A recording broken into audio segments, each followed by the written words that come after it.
कोई दिखाई नहीं दे रहा। दीदी, दीदी मैं आ गया। लल्ला लल्ला लल्ला लल्ला। Good morning sir. दीदी, सर। कौन है? कोई दिखाई नहीं दे रहा। सब के सब कहाँ चले गए? किचन में देखता हूँ। ला ला ला ला। दीदी, दीदी, कुछ बनाया नहीं क्या? दीदी, पता नहीं कहाँ चले गए। दीदी। क्यों रे? साहब और दीदी दिख नहीं रहे। Good morning sir. वो दोनों कहीं भी गए हो, तुझे क्या है? तुझे ब्रेकफास्ट चाहिए ना? हाँ, वो तो आप जानते ही है ना। वैसे घर पे भी खा सकता हूँ। होटल में जाऊंगा तो पैसे भी नहीं मांगेगा। इतनी सुविधाओं के बाद भी यहाँ कर क्यों नाश्ता करता हूँ पता है? हाँ, क्यों? राशि के कारण। अगर यहाँ नाश्ता करके जाऊंगा तो मेरा पूरा दिन अच्छा गुजरेगा। क्या करे, इसमें तेरा कसूर थोड़ी है। तेरा बाप भी बिल्कुल ऐसा ही था, इसीलिए तो मैं उस परंपरा को निभा रहा हूँ। सही कह रहा है, लेकिन तू तो तेरे बाप से फिर भी ठीक ही है। वो तो तीनों वक्त यही खाता था। जिंदगी भर कांस्टेबल बन के रहा, कांस्टेबल बन के मर गया। तू भी वैसे ही रहेगा। ऐसी बात नहीं है सर, मैं भी आपकी तरह बड़ा ऑफिसर बनकर रिटायर होना चाहता हूँ। उम्मीद रखना कोई गलत बात नहीं है। वो दोनों बाहर गए हुए हैं, कल ही आएंगे। अरे बाप रे, तो फिर मेरा नाश्ता? अरे ब्रेकफास्ट डाइनिंग टेबल पे रखा हुआ है, जितना खाना है खा ले, पर मुझे भी खाना है। मैंने अभी खाया नहीं है। हाँ। हे भगवान, आज सुबह का नाश्ता सॉलिड होना चाहिए।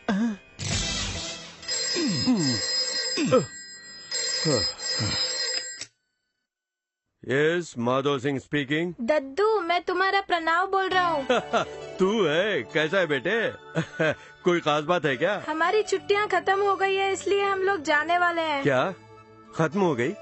छुट्टियाँ एक हफ्ता पहले ही तो शुरू हुई। वो तुम्हारी होंगी, हमें छुट्टियाँ दिए हुए 2 महीने हो गए हैं। ओह हाँ, सही कहा। वैसे तू किसके साथ जा रहा है? पिताजी के साथ जा रहा है? ये तो मैं अभी नहीं जानता हूँ। डैडी अपनी ड्यूटी पर चले गए हैं, घर में बस अकेली माँ है। प्रणव, लो माँ आ गई है, मैं उन्हें देता हूँ। हाँ ठीक है, दे दे। हेलो। हाँ पिताजी, प्रणव छुट्टियों के बाद अपने स्कूल जा रहा है। मैं आपको बाद में फोन करती हूँ।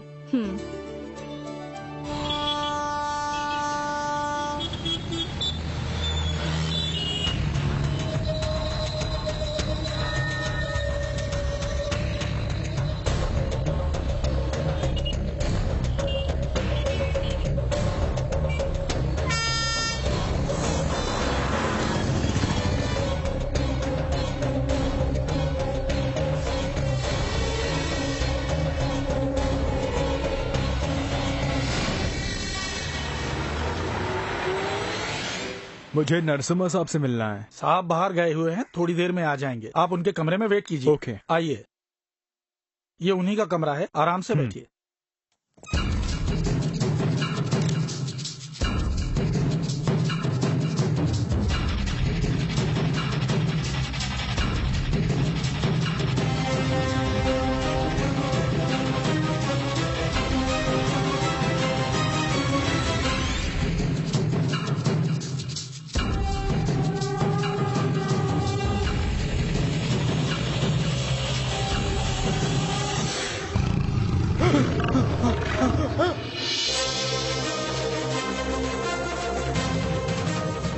क्या हुआ मिस्टर शिवराम, घबराए हुआ क्यों? नहीं नहीं, ऐसी कोई बात नहीं है। ऐसा लग रहा है जैसे किसी शेर की गुफा में आ गया हूँ। ठीक है, काम की बात करो, बैठो। जी अच्छा।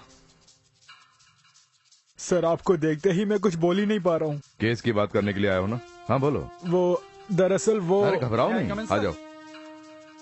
सर, घर जाने के लिए आपने रिमाइंड करने के लिए बोला था। ठीक है, तुम जाओ। मिस्टर शिवराम, जानता हूँ तुम्हारा केस कल कोर्ट में आ रहा है। तुम अभी जाओ, कोर्ट में मिलते हैं। बहुत बहुत शुक्रिया सर। यस। कल वीरेंद्र के मर्डर केस के बारे में इंक्वायरी करने के लिए कहा था ना? हाँ कहा था जी। मुझे अच्छी तरह याद है और मैं अपना फर्ज भूलता नहीं हूँ। Okay, thank you sir.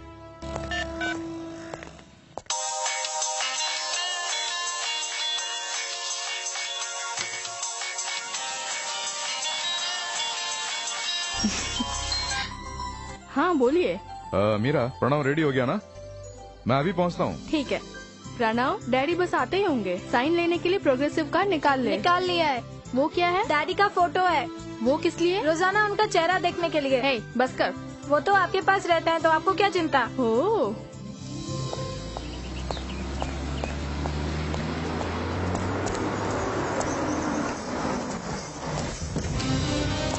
Sir. या नरसिम्हा, एक जरूरी बात करनी है। Yes sir. Shall we go inside and talk? Sure. Good.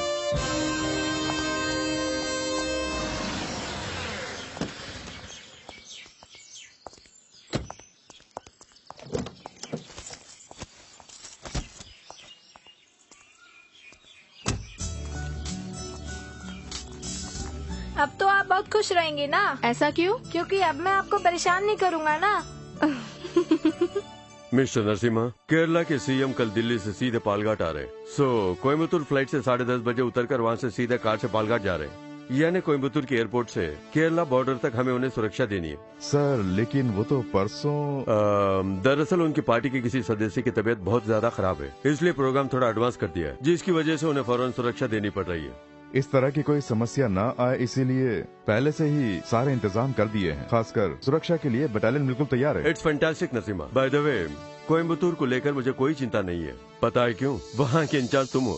Daddy अभी तक नहीं आए माँ। आ जाएंगे, अभी टाइम है ना। डैडी अभी तक आए क्यों नहीं? किसी जरूरी काम में होंगे, खत्म होते ही आ जाएंगे। वो बिना काम के कब रहते हैं? उन्हें पता है मैं आज जा रहा हूँ, फिर वो ऐसा क्यों करते हैं?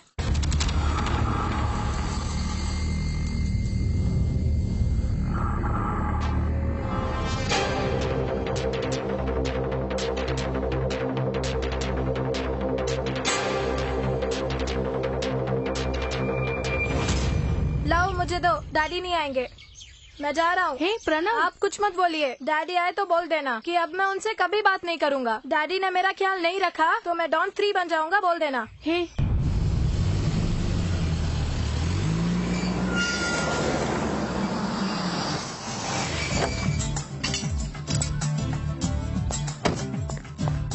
Pranav, Pranav, where are you? Dad is here. Pranav, Pranav बेटे कहाँ हो?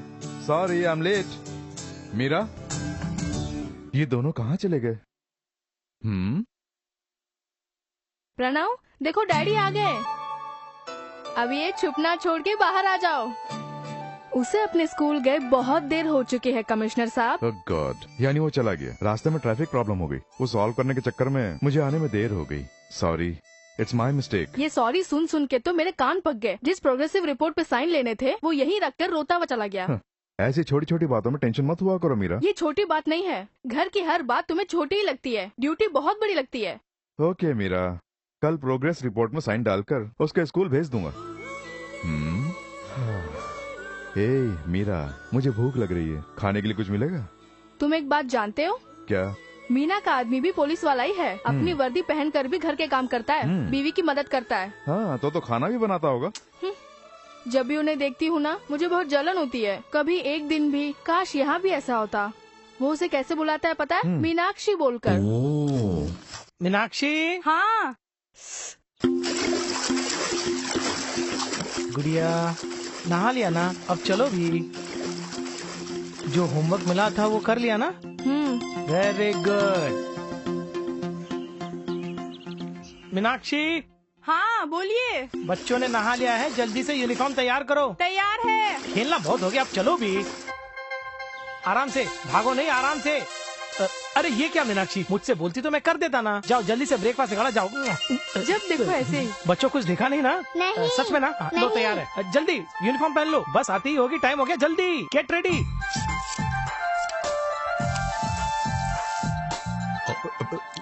दीदी, इडली के साथ चटनी नहीं है क्या? वहाँ सांबार रखा हुआ है ना? हाँ वो तो है, एडजस्ट कर लूंगा।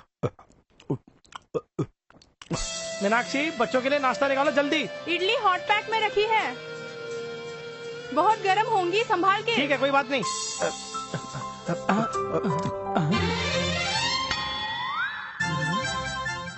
सारी इडली ये भैंसा खा गया। ठीक है, डोसा बना रही हूँ। अच्छा ठीक है, जल्दी लेकर आओ। अभी लाती हूँ। जल्दी लाओ जल्दी, अरे टाइम हो रहा है। हे भगवान। ओफो, अरे गैस खत्म हो गया है। गैस भी खत्म हो गया।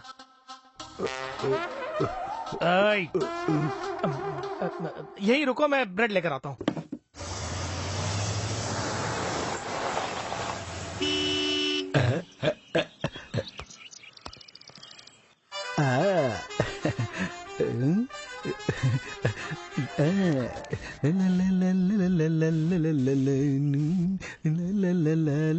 हाय सैंडी, मैं बहुत दिनों से तुमसे एक बात पूछना चाहता हूँ। हमेशा तुम दूसरे के बच्चों को स्कूल लाती हो, ले जाती हो। अपना भी कोई बच्चा होना चाहिए ना? क्या कहा? अपना?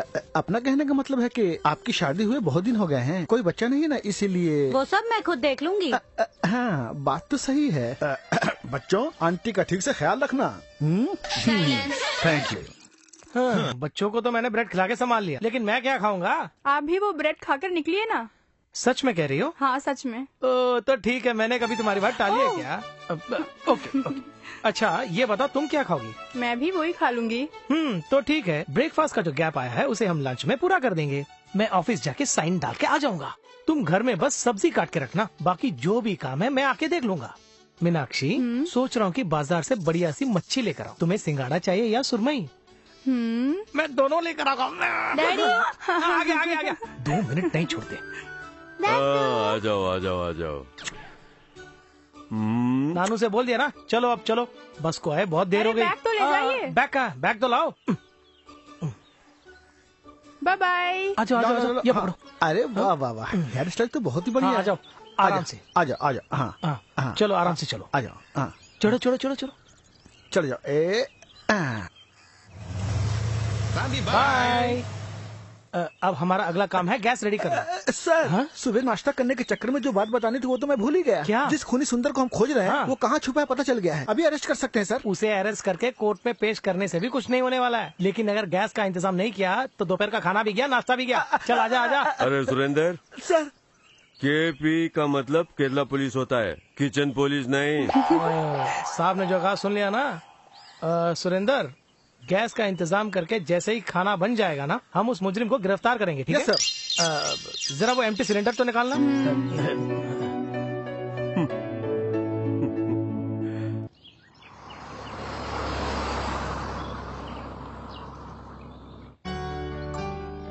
Good morning sir. Good morning. क्यों रामू, तुम्हारे दामाद का ट्रांसफर हो गया क्या? अभी कोशिश कर रहा हूँ सर। हो जाएगा। शुक्रिया sir. Good morning. Good morning sir, सब लोग आ गए। हाँ, गुड मॉर्निंग सर। ओके। कितना good morning. Good morning. Hi, good morning.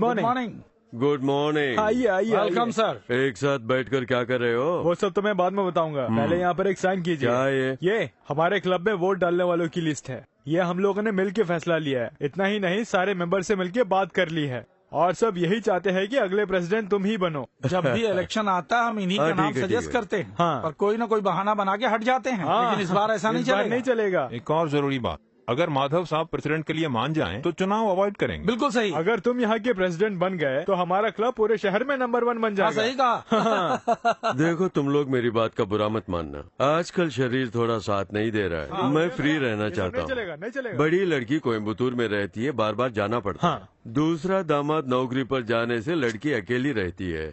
इसके अलावा दूसरा घर भी बन रहा है। सच में कहूँ तो इस बार भी मैं खड़ा नहीं हो पाऊंगा। नहीं चलेगा। हम लोग नहीं मानेंगे। प्रोफेसर, वकील, डॉक्टर, तुम तीनों में से कोई खड़े हो जाओ ना। बिल्कुल नहीं चलेगा।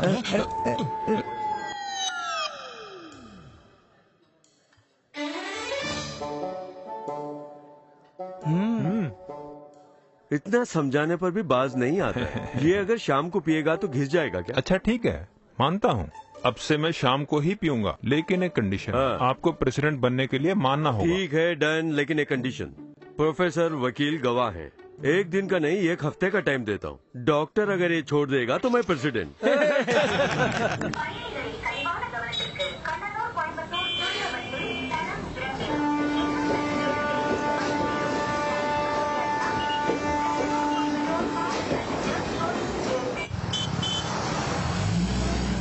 हाँ ठीक है, यहाँ पहुँच के फोन कर देना।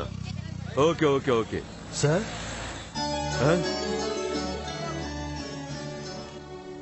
नमस्ते सर। हाँ, क्यों नारायण, तुमसे मिले बहुत दिन हो गए, यहाँ कैसे आना हुआ? एक जरूरी काम से यहाँ आना पड़ गया, वो निपटा के अब घर जा रहा हूँ। और आप बेटी कहाँ जा रहे हैं? हाँ, बेटी ने कहा था वो पिकअप कर लेगी, लेकिन लगता है कहीं ट्रैफिक में फंस गई है। तुम्हारी बेटी है ना? जी हाँ। शादी के टाइम देखा था। तुम्हारी ट्रेन कितने बजे की? 12 बजे की है सर। हाँ, तब तो काफी टाइम है। बराबर में किसी होटल में चलकर काफी पीते हुए बात करेंगे। चलो आ जाओ। तुम्हारे दामाद का बिजनेस कैसा चल रहा है? बिजनेस तो बस ठीक ठाक ही चल रहा है, गुजारा हो जाता है, बस इतना ही। उसी में हम लोग खुश हैं। मेरी बात का बुरा मत मानना, आज हमारे देश में जो गुंडागर्दी बढ़ रही है उसमें कहीं न कहीं पुलिस वालों का हाथ भी रहता है। सुन के बहुत दुख होता है। हमने भी तो उसी डिपार्टमेंट में नौकरी की है ना। नारायण, तुम इतने जले भुने क्यों दिख रहे हो? क्या बात है? बताने से क्या फायदा। मेरे दामाद का बिजनेस कोयम्बतूर में काफी अच्छा चल रहा था। लड़का लड़की अलग ना रहे इसलिए एक जगह बिल्डर से बात की और फ्लैट के लिए एडवांस दिया। एडवांस तो केवल नाम के लिए, गांव की जमीन वगैरह बेचकर जेवर गिरवी रखकर पौनी कीमत अदा कर दी। जब ये फ्लैट देखने के लिए गई, काफी हद तक काम हो चुका है, लेकिन इन्हें देने वाला फ्लैट किसी और को बेच दिया। मेरी बात नहीं मान रहे, इसीलिए पिताजी को साथ लेकर आई। तुम जाके उनसे मिले क्या? हाँ, मिला था। तो क्या कहा? किसी से बताने में शर्म आती है। इसके नाम पे ऐसा कोई फ्लैट ही नहीं है, मुझे बिल्डर ने साफ साफ कह दिया। तुमने क्या कहा? अब मैं उसे क्या कहता, न उसे मार सकता हूँ न पीट सकता हूँ। मुंह लटका है, वहाँ से वापस आ गया। कम से कम पैसे तो वापस मांगने चाहिए ना। उसके लिए वो राजी नहीं है। इसने जो एग्रीमेंट साइन किया था उसके ऊपर न बिल्डर का साइन है न मुहर है। दोबारा यहाँ आए तो जान से मरवा दूंगा, ऐसा बोल दिया।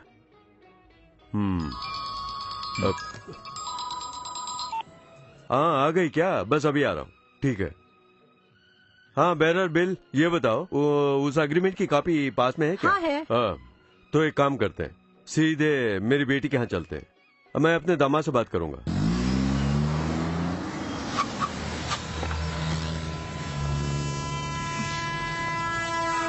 हाँ मीरा, ये कौन है, पहचाना?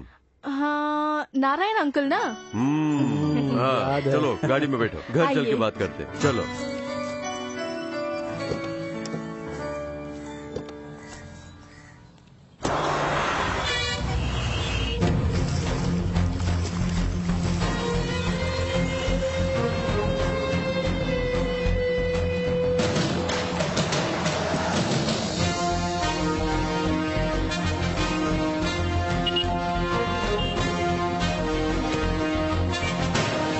तेरा फ्लैट कहाँ है? पैसे मुझे दिए क्या? जिसको पैसे दिए उसी से जाके पूछ जा। नोटों के बंडल ले लेकर अब मुझे बाहर निकलने के लिए बोल रहे हो? आज मैं फैसला करके ही जाऊंगा। अगर यहाँ ज्यादा चला ना तो जान से मार डालेंगे। अगर तुमने मुझे फ्लैट नहीं दिया तो पुलिस स्टेशन जाऊंगा। अरे तुझसे जो हो सकता है कर ले।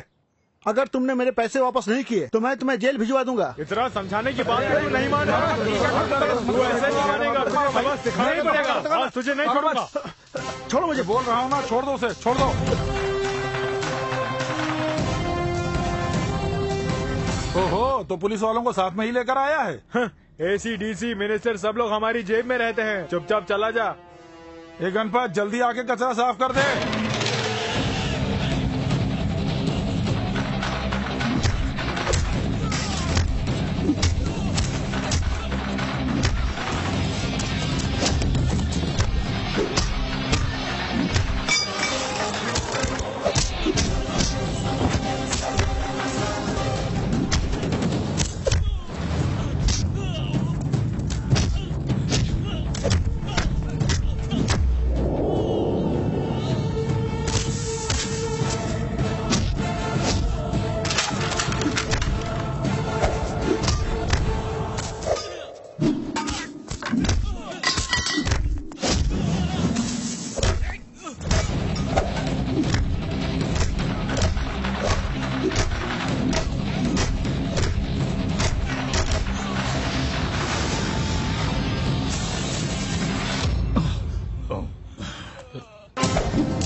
इनसे फ्लैट के नाम पर तुमने एडवांस लिया था ना? हाँ लिया था। फ्लैट कब दोगे? Within 3 months.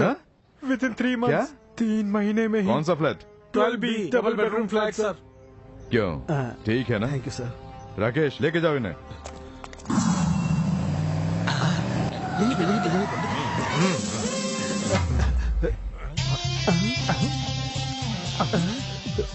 ये क्या, पूरी की पूरी मीडिया की फौज आई हुई है? मैंने ही इन्हें फोन करके बुलाया। हाँ, क्यों?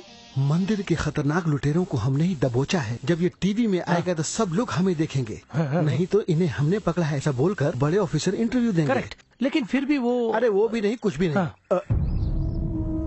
वही गाड़ी है, वो जो आ रही है। वो जिस गाड़ी की बात कर रहे थे यही होगी। चलो देखते हैं। Block. Okay, ready for action, charge. गाड़ी रोको, गाड़ी रोको, साइड में लगाओ, साइड में लगाओ, साइड में बाहर निकलो, बाहर सबको अरेस्ट कर लो। चलो उतरो, उतरो, चलो उतर, चलो उतरो, छोड़ना नहीं, उसे पकड़ के रखो। चल इधर, चल डिक्की खोल, डिक्की खोल, खोल।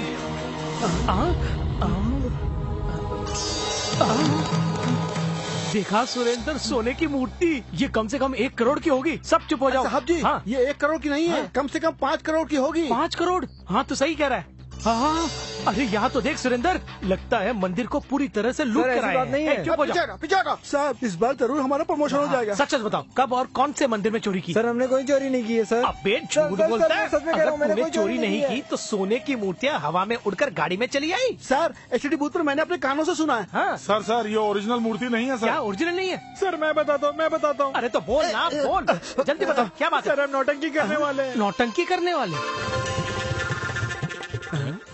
हमारी गाड़ी खराब हो गई तो ये गाड़ी मंगवाने के लिए मैंने ही फोन किया था। हाँ सर। फोटो मत खींचना। सर यहाँ जो कुछ भी हो उसके बारे में कुछ कहना चाहेंगे? No comments. Tuition, TUITION, calm, CALM। गहने चुराने वालों को पकड़ लिया क्या? हाँ, पकड़ लिया, पूरी की पूरी गैंग पकड़ ली। हालांकि उनके साथ थोड़ी हाथापाई भी हुई। साहब का परफॉर्मेंस तो देखने लायक था। हमने टीवी में देख लिया है। देख लिया? No comments. चलिए साहब निकल लेते हैं। दद्दू, नो कमेंट्स का क्या मतलब होता है? CI नंद कुमार, तेरा बाप।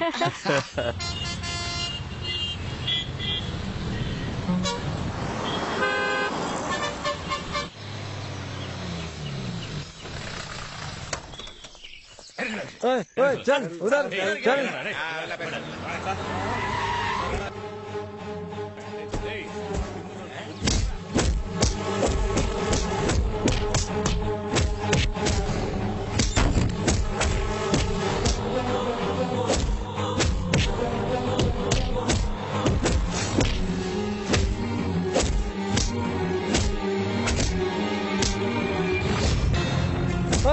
चलो चलो भागो, गाड़ी में बैठो, चलो चलो चलो चलो चलो चलो चलो चलो चलो।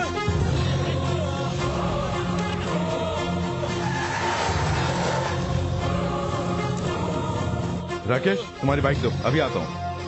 सर मैं भी साथ चलूं? सर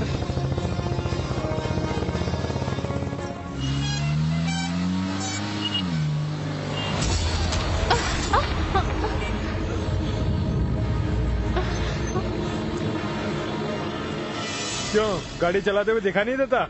मैं तो सही चला रही थी, तुमने टक्कर मारी। मैंने टक्कर मारी? खुद टक्कर मार के इल्जाम मुझ पे लगा रही है। सुनो, तुम्हें टक्कर मारी है, मैंने खुद देखा है। मुझसे गलती से हो गया, माफ कर दो। पहले गाड़ी से बाहर निकलो वरना बात बहुत बढ़ जाएगी।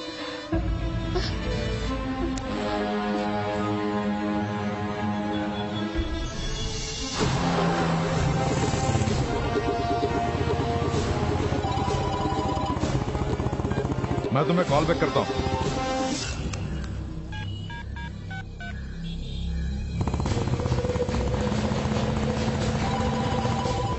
मैंने कहा ना कॉल बैक करूंगा। मैंने पहले ही कहा कि ये मेरी गलती नहीं है। गलती किसकी है यहाँ के लोग बता रहे हैं ना, इसलिए तुम्हें हमारी बात माननी होगी। नहीं मानी तो? कैसे नहीं मानेगी? हे, चाबी दो। गाड़ी ठीक कराए बिना यहाँ से नहीं जा सकती। दो, पहले ये चाबी दो। चाबी ऐसे नहीं मिलेगी, बाइक ठीक करा के दो तभी चाबी मिलेगी, तब तक तुम्हें यहाँ से नहीं जाने देंगे।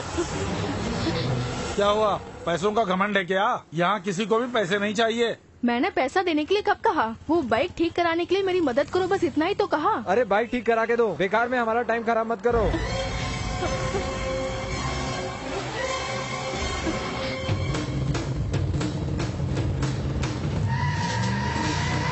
जब तक इसकी बाइक बाइक सही रहो, इसकी बाइक सही रहो, बाइक सही कराओ, उसको बोलो ठीक कराओ, बाइक ठीक कराओ, कुछ कराओ, बाइक ठीक कराओ, नहीं जाने देंगे, बाइक ठीक कराओ, चुप हो बाइक ठीक जाओ, कराओ। शांत हो जाओ।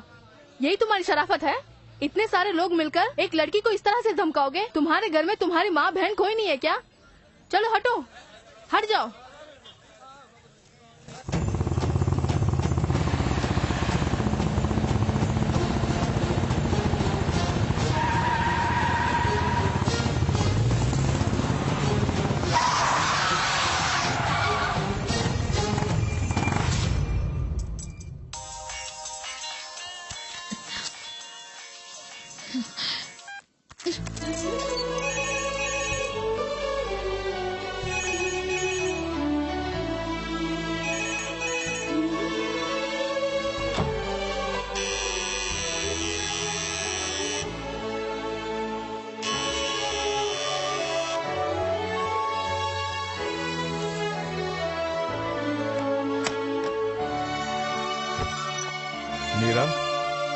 मीरा,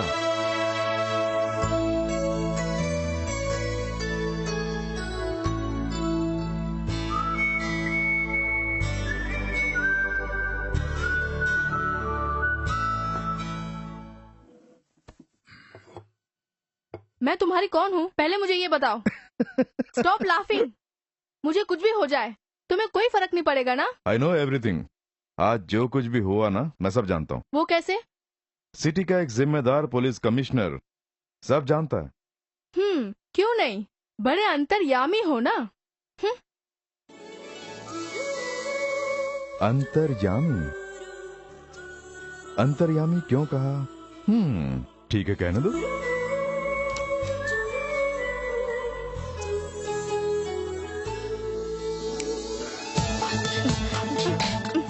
मीरा, ए मीरा, हे मीरा प्लीज, आज जो कुछ भी हुआ उसके लिए आई एम वेरी सॉरी। कुछ चोरों को पकड़ने के लिए मुझे बिल्कुल अकेला जाना पड़ा।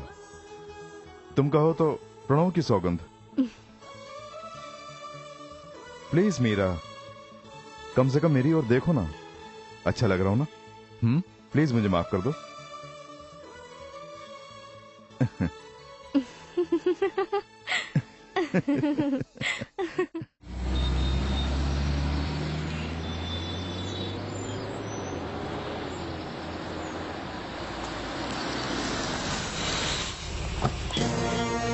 Good morning sir. Good morning.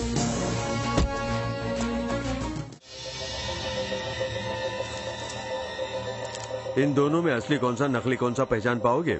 क्यों नरसिम्हा? बिल्कुल नहीं सर। सिक्किम भूटान देश में लॉटरी के टिकट छपते हैं। कोयम्बतूर में नकली छापकर केरला में चोरी छुपे से तस्करी की जाती है और लोग इससे करोड़ों कमा रहे हैं। इसलिए केरला देश की लॉटरी का धंधा बिल्कुल चौपट हो गया। सिर्फ इतना ही नहीं, तमिलनाडु को जो टैक्स मिलना चाहिए वो भी नहीं मिल पा रहा है। You are right sir. सिर्फ इतना ही नहीं नरसिम्हा, आज जो वहाँ डैम की समस्या है, इस लॉटरी की समस्या उससे भी कहीं बढ़कर है।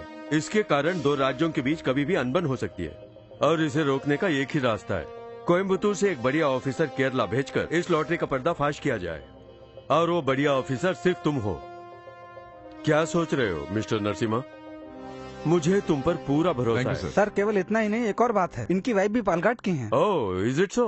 तब तो एक काम और भी आसान हो जाएगा नरसिम्हा। पालघाट जाने के लिए तैयार हो जाओ। Thank you very much sir. I will come back with the good news.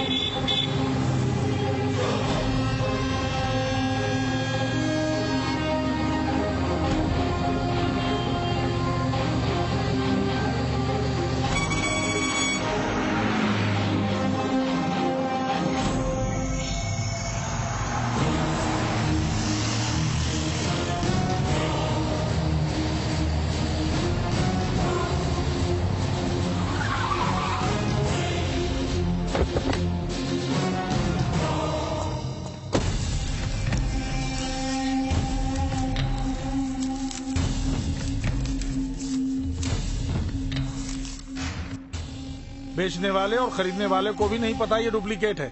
Original lottery के टिकट बनाने वाले भी नहीं पहचान पाएंगे। जाली नोटों से भी बढ़िया प्रिंटिंग है। यस, जाली नोट से ज्यादा इन लॉटरी टिकटों में भारी डील हो रही है। एक तरफ सरकार के खजाने में सेंध लग रही है, दूसरी तरफ लोगों को धोखा दिया जा रहा है। It's a very big crime. ऐसा नहीं है कि हम नहीं जानते, लेकिन यहाँ की सिचुएशन अलग है। अगर कोई मर्डर केस हो तो क्रिमिनल को पकड़ सकते हैं, या कोई बॉम्ब केस हो तो आतंकवादी को ट्रेस कर सकते हैं। लेकिन ये केस ऐसा नहीं है। इस केस के पीछे पॉलिटिकल पावर है। वो लोग बढ़ावा दे रहे हैं, गुमराह करके प्रोटेक्शन दे रहे हैं। मैं कुछ समझा नहीं, जरा समझाएंगे? भूतपूर्व मंत्री गोपाल दास, उनका बड़ा बेटा कृष्णदास और उनका छोटा बेटा है मोहनदास। सर इसकी छानबीन में हम एक कदम आगे बढ़ाते हैं तो 10 कदम पीछे हट जाते हैं, क्योंकि इतनी पहुंच है उनकी।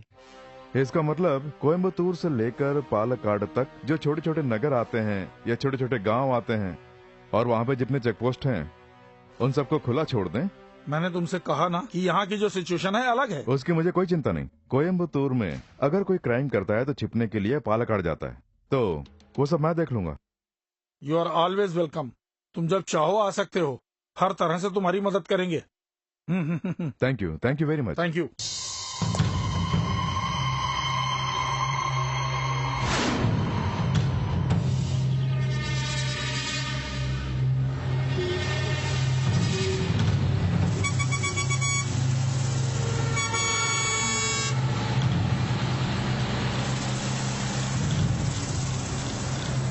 जल्दी खोलो जल्दी। अरे वो आ गया, अरे वो आ गया, चलो गेट खोल दो। हाँ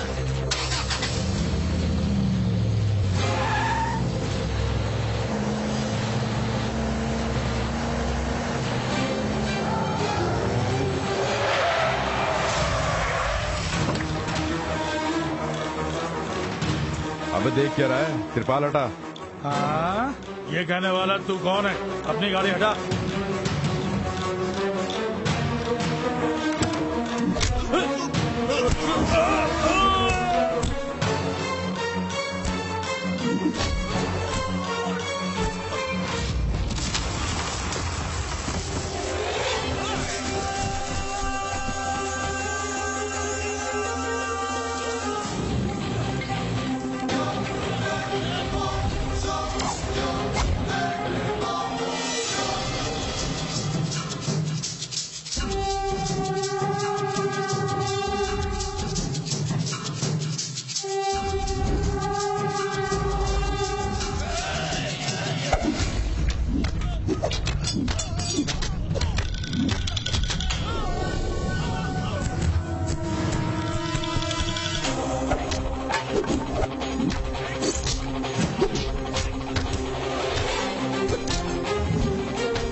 ये तो मलयालम में लिखा हुआ है।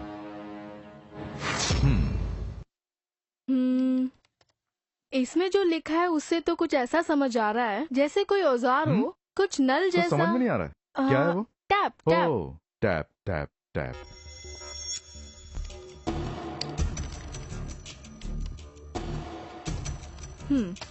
इस लॉरी में 10,000 करोड़ लॉटरी टिकट है। अगर किसी चीज में मीठा ज्यादा हो जाए तो स्वाद बिगड़ जाता है। इसका मतलब समझ नहीं आ रहा है। लगता है कोई कोड वर्ड होगा। लेकिन इसका मतलब समझ में आ गया।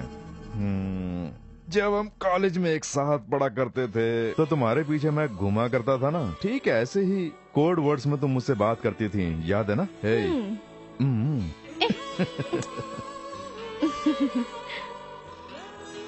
आगे पढ़ो। केरला में जो आजकल लॉटरी टिकट का व्यापार हो रहा है, वो सारे फेक टिकट्स। Fake tickets. बहुत ही रहस्यमय ढंग से इन टिकटों को पहुंचाया जाता है।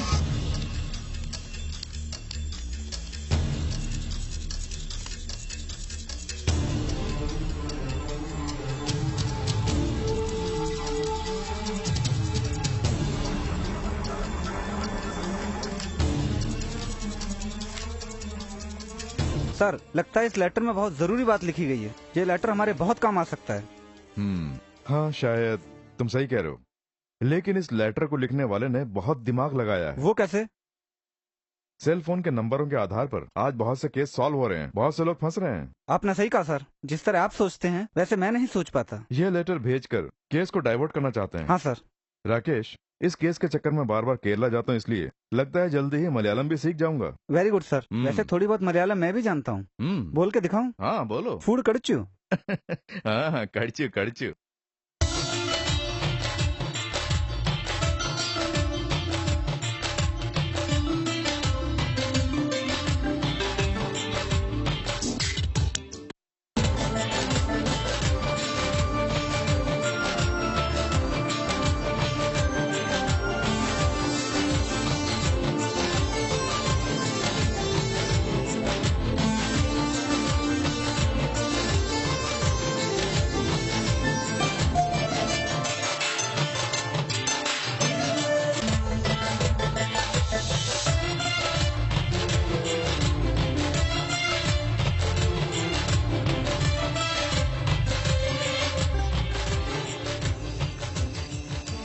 हाँ सर, हाँ जरूर।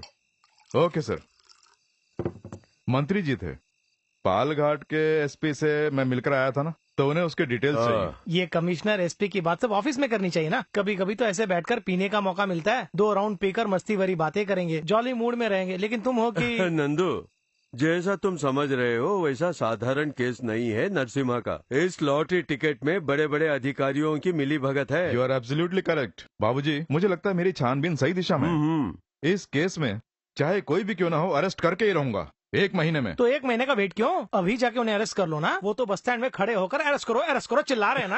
अरे रहने देना यार। इसमें बेचारे नंदू का कोई कसूर नहीं है और न ही पुलिस की नौकरी से इसका कोई संबंध है। इसके लिए पुलिस की नौकरी से ज्यादा जरूरी है बीवी की गुलामी। घर में खाना बनाना, बर्तन मांजना, बच्चों को नहलाना। बीवी का पल्लू पकड़कर पीछे पीछे घूमता रहता है। हाँ बोल लो। पुलिस क्वार्टर्स नहीं चाहिए बोलकर आज मैं अपनी ससुराल में रह रहा हूँ। इसका कारण ये नहीं कि मैं जोरू का गुलाम हूँ। मैं तो ये बुजुर्गों के साए में रहना चाहता हूँ, बस इसलिए। अगर मैं कहीं और रहता तो लाखों रुपया कमा लेता, लेकिन अच्छा ठीक है। हाँ। मेरी वजह से इनके ऊपर कोई दाग नहीं लगना चाहिए, इसीलिए मैं अपनी नौकरी बड़ी ईमानदारी से करता हूँ। ये बात जानते हो? हाँ जानता हूँ। मैं भले ही इनके जैसे बड़े बड़े केस नहीं पकड़ पाता हूँ, लेकिन मैं अपनी यूनिफॉर्म के अंदर एक ईमानदार ऑफिसर हूँ। मुझ पर कोई भी उंगली उठा सकता है क्या? ज्यादा इमोशनल मत हो यार। अरे रहने दो, मैं सब जानता हूँ। बाबूजी सिर्फ तुम्हें ही चाहते हैं। अरे नहीं, ऐसा नहीं है यार। नंदू, नरसिम्हा की तरह तू एक केवल अच्छा पति ही नहीं बल्कि एक अच्छे पुलिस वाले का नाम कमाए, ऐसी हमारी इच्छा है। मेरे लिए तो तुम दोनों बिल्कुल एक जैसे ही हो। तुम दोनों के दोनों मेरे बेटे की तरह हो। My sons, I am proud of you. सुन लिया माय सन्स। हम दोनों से ये एक जैसा प्यार करते हैं। अरे बात मुझे अच्छी लगी क्योंकि यही बाबूजी की एफिशिएंसी है। अब मैं समझ गया ये बहुत बड़े आदमी। खत्म, सब खत्म हो गया। पिताजी सच सच बताना। अरे मैं क्या बताऊं? इन्होंने अभी कितने राउंड पिए? तो ये इसी से पूछो ना। वो तो तुमने परमिशन दी थी ना, एक पैक, सिर्फ एक। दिखने में तो ऐसा नहीं लग रहा है। तुम्हें क्यों दिखाई नहीं दे रहा है? बाबूजी आप बोलिए ना, चुप क्यों है? अगर ऐसा है तो एक टेस्ट। कैसा टेस्ट? स्टडी का टेस्ट। हाँ? इन्हें एक पैर पर खड़े रहना है। 10 गिनने तक अगर ये बिना हिले खड़े रहेंगे तब मैं समझूंगी 1 राउंड पिया है। और अगर 8 गिनने तक खड़े रहे तो 2 राउंड। 6 गिनने तक खड़े रहे तो समझो 3 round. Okay let's start. Okay start. 1 2 संभल।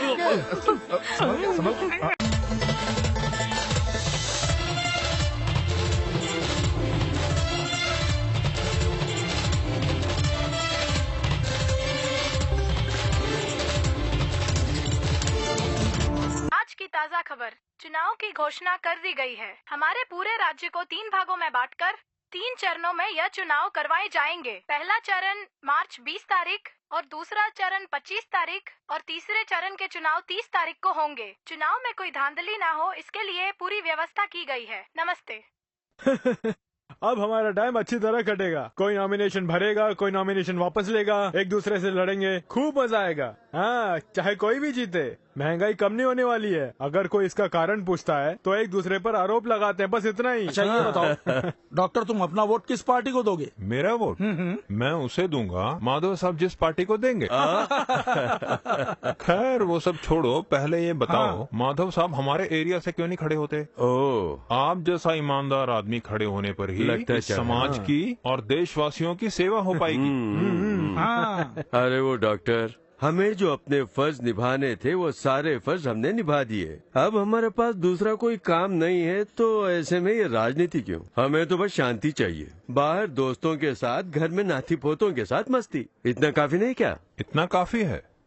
लेकिन मुझे तो एक और राउंड चाहिए। सुन लिया, इसने कहा था नहीं पिएगा।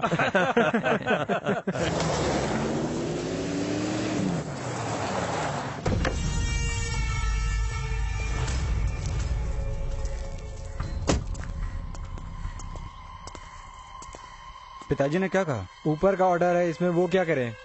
सब मामला तैयार था और आखिर में आकर सब बेकार कर दिया। चलो भैया, पिताजी वेट कर रहे हैं। हाँ, किसी और ने नॉमिनेशन नहीं भरा है ना, डरता क्यों है? अरे वो बोलने वाला कौन होता है? वो मेरा बेटा है, मेरी बात वो टालेगा नहीं। ठीक है, बाद में फोन करता हूँ। देख ले, तेरे लिए ही बात कर रहा था, तुझे इलेक्शन में खड़े रहने के लिए मना कर रहे हैं। आपके कहने पर ही मैं चुनाव में खड़ा हुआ था। छोड़ना, पहले चुनाव में मुझे खड़ा नहीं होना था, बस प्रचार करना ऐसा पार्टी वालों ने मुझे बोला था, इसीलिए तुम्हारा नॉमिनेशन भराना चाहा। लेकिन अभी पार्टी बोल रही कि मुझे ही खड़ा होना है, तो क्या करूं? सपना दिखाकर चूर चूर कर दिया। अरे इन सब का फैसला लेती है पार्टी। अगर तुम्हें सीट दे दी तो बाकी मंत्रियों के बेटे, एमएलए के बेटे चुनाव लड़ने के लिए तैयार बैठे हैं। उन्हें रोकने के लिए ही तो पार्टी ने ऐसा फैसला लिया है। भैया ने तो पोस्टर छपवाने के लिए ऑर्डर भी दे दिया है। अरे तो कौन सा पहाड़ गिर गया? शालीनता, सहनशीलता, झुकना, जिसमें ये सब आ जाता है वही नेता बनता है। तो अब मुझे क्या करना होगा? पिताजी मुझे एक बात समझाइए। आप एमएलए रह चुके हैं, अधिकार आपके पास थे, मुख्यमंत्री भी रहे, अब आप प्रधानमंत्री के सिवाय कोई दूसरी पोस्ट मत लेना, नहीं तो इज्जत नहीं रहेगी। चुनाव जीतकर एमएलए बनना, मुख्यमंत्री बनना, ये सब मेरे हाथ में थोड़े ही है, पार्टी हाईकमान बनाता है। अब आप पार्टी के सीनियर मंत्री हैं, बार बार पार्टी की ही सुनते रहोगे तो आप अपनी तरफ से कुछ नहीं कर पाएंगे। इसका फैसला हम लोगों को लेना होगा। कल से ही चुनाव का काम शुरू करेंगे। चुनाव आयोग के नाम से हमें कोई रोकना नहीं चाहिए। बिना पैसों के कोई काम नहीं होने वाला, हमें हमारी मर्जी पे छोड़ दें। ठीक है, जो तुम्हारे मन में आया करो, लेकिन नाम खराब मत करना। मत कीजिए, ऐसा कुछ नहीं होगा। भाई जी, हमने तो सोचा था कि गोपाल दास और उसके लड़के आपस में लड़ बैठेंगे। लड़कों ने बाप के लिए प्रचार शुरू कर दिया। अगर वो इस बार इलेक्शन में खड़े हो गए तो जीत उन्हीं की होगी, इसमें कोई संदेह नहीं है। तो इस बार भी मुख्यमंत्री बनने की कोशिश करेंगे। अगर वो नहीं खड़े होंगे तो जरूर जीत आपकी होगी। लेकिन आजकल गोपाल दास इलेक्शन में खड़ा नहीं होगा, ना ही वो मंत्री बन पाएगा। चुनाव में खड़ा होगा तभी जीतेगा ना। कुछ समझा नहीं। उसके बारे में तुम लोग नहीं जानते हो, मगर मैं तुम्हें बताता हूँ। कानून के हिसाब से क्रिमिनल्स को कहीं से भी चुनाव लड़ने की कोई अनुमति नहीं है। क्या मतलब? गोपाल दास जब मंत्री था तब की एक बात तुझे तो याद होगी ना? कौन सी बात? पुलिस कस्टडी में जो लड़का था वो रोड पे मरा हुआ मिला। उस वक्त इस बात को दबा दिया गया था। उस केस में गोपाल दास को मुजरिम बनाने के लिए जो सबूत चाहिए वो सब मेरे पास है। वो केवल चुनाव ही नहीं लड़ पाएगा बल्कि वो जेल भी जाएगा। अब सारी बात याद आ गई ना? हाँ। इस तरह की बातें बोलकर तुम मुझे भयभीत नहीं कर पाओगे। कहीं पर कोई लड़का अपनी गलती के लिए ही मारा गया, उसका जवाबदार मैं थोड़े हूँ। इस बात को इतना मामूली मत लीजिए सर। बिना किसी सबूत के उन्होंने इल्जाम नहीं लगाया होगा। केस होने के बाद भागने से अच्छा रहेगा कि उसे अभी रोक दिया जाए। वो सब मैं संभाल लूंगा, तुम चिंता मत करो। कानून मैं भी जानता हूँ। विशंबर के कहे अनुसार इस केस की जो प्राइमरी रिस्पॉन्सिबिलिटी थी वो मेरे ऊपर नहीं आती है, उस लड़के को कस्टडी में लेने वाले पुलिस अफसर पर आती है। वो अब कहाँ है इस बारे में पूरी डिटेल देने के लिए बोल दिया। हाँ, हेलो, बोल रहा हूँ। क्या हुआ? ओ, समझ गया। जानता हूँ। अब मुझे वो याद आ रहा है। वो DSP Madhav Singh.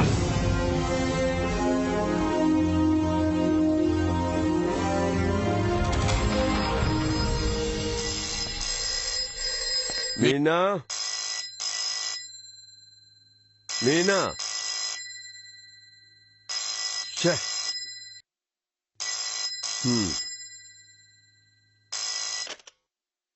Hello, yes, क्या?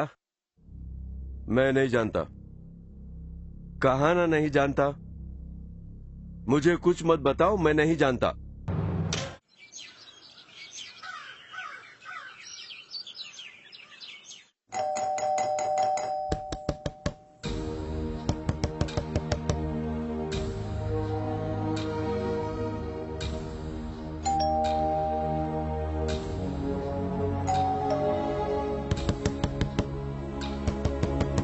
बाबूजी, आप डर क्यों रहे हैं? उनका सामना करो ना। बहुत देर से वो लोग बाहर वेट कर रहे हैं। अगर आप उन्हें अंदर न बुलाकर ऐसे ही बैठे रहेंगे तो आप नहीं किया है ऐसा वो छाप देंगे। सबको जानने दो सच्चाई क्या है। जब आपने कुछ किया नहीं तो डर क्यों रहे हो? आप उन्हें अंदर ले आइए, पिताजी सच्चाई बता देंगे।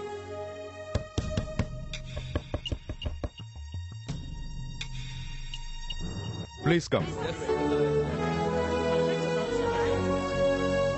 सर, आपके ऊपर जो आरोप लगाए हैं उसके बारे में कुछ बोलना चाहते हैं?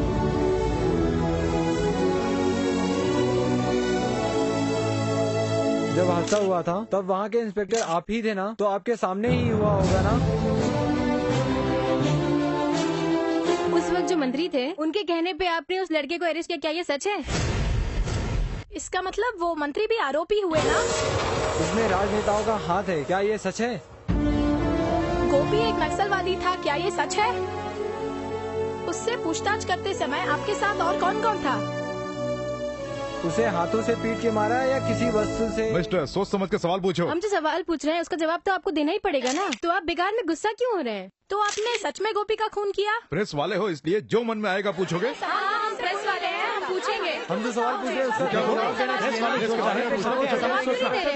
बोलिए, जवाब दीजिए। जवाब दीजिए ना। प्लीज थोड़ा डिसेंट से बिहेव कीजिए। अरे डिसेंट से सवाल मत कीजिए। रुक जाओ।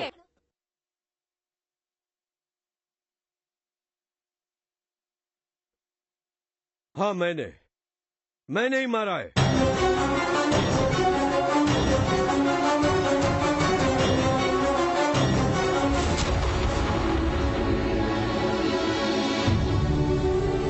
और उसकी सजा भुगतने के लिए मैं तैयार हूँ।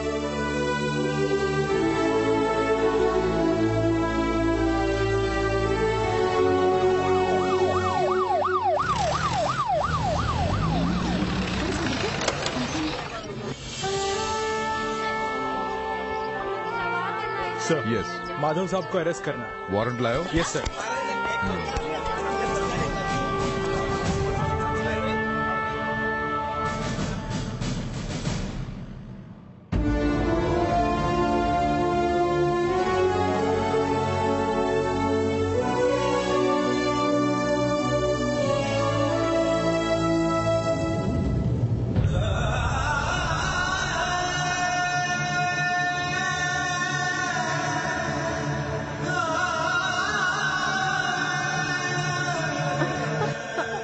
पिताजी, पिताजी, पिताजी, पिताजी। सर, क्या आपने अपना जुर्म कबूल कर लिया है? सर, आप इतने खामोश क्यों हैं? कुछ बोलते क्यों नहीं? कुछ तो बोलिए ना सर। इसका मतलब आप ही ने गोपी का खून किया है। सर, आप अपनी सफाई में कुछ बोलिए ना। चलो चलो उधर चलो, वहीं से पूछते हैं। चलो चलो। हाँ, आ जाओ, इधर से पूछते हैं। आ जाओ। सर, कम से कम कुछ तो बोलिए। पिताजी।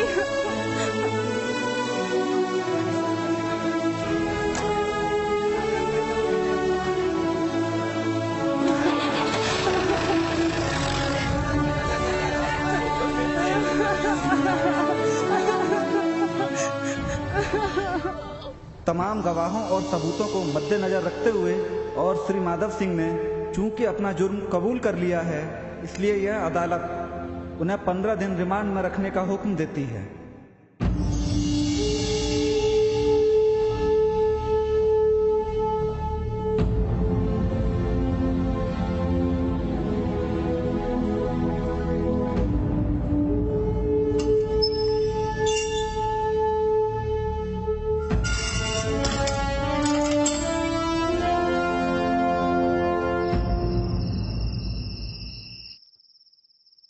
बच्चों ने कुछ खाया या नहीं? वो सो गए हैं। पिताजी को जमानत नहीं मिली क्या? उन्होंने अपना जुर्म कबूल कर लिया, इसलिए नॉन बेलेबल ऑफेंस में केस फाइल किया गया है। डैडी के पीटने से वो लड़का मर गया, मुझे बिल्कुल यकीन नहीं हो रहा है। जो भी बाबूजी को जानते हैं वो यकीन नहीं करेंगे। हो सकता है बाबूजी को किसी ने धमकाया है।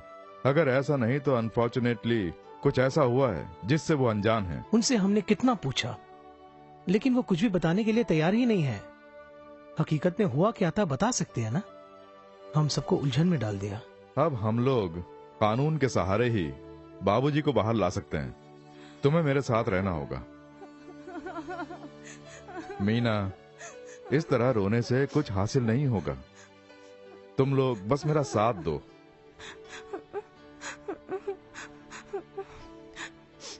मिस्टर नंद कुमार, दरअसल हमारे इस क्लब ने माधव सिंह की फाइल क्लोज कर दी है।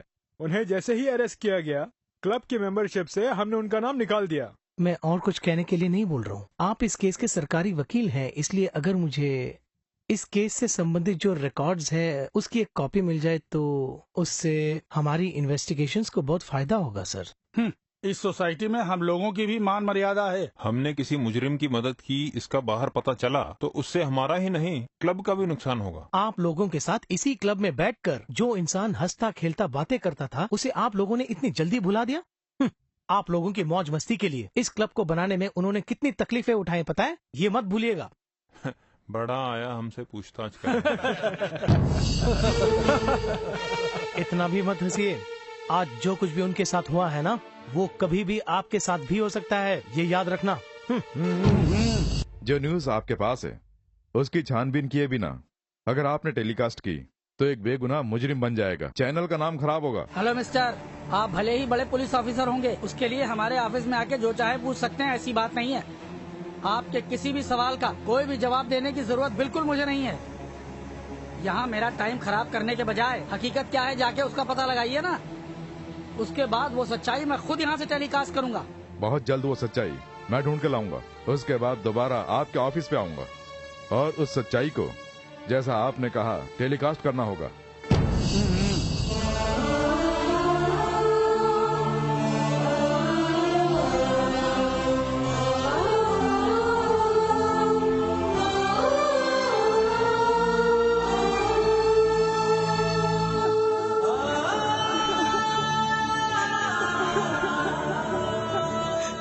मीनाक्षी, इस तरह क्यों रो रही हो? यहाँ नहीं रोना बोल कर ही तो तुम्हें लाया था ना। पिताजी, देखा पिताजी, घर में भी ऐसे ही रोती रहती है, साथ में बच्चे भी रोते रहते हैं। मैं भी बाहर दिखाती नहीं हूँ, अंदर ही अंदर रोया करती हूँ। आप जब ऐसी हालत में हैं, तो हम कैसे खुश रहेंगे? बोलो पिताजी।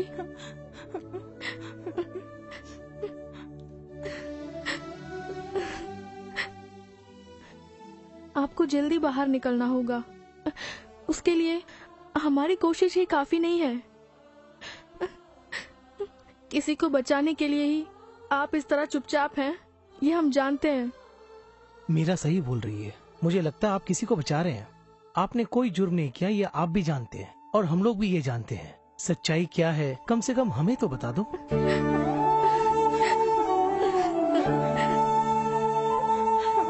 पिताजी,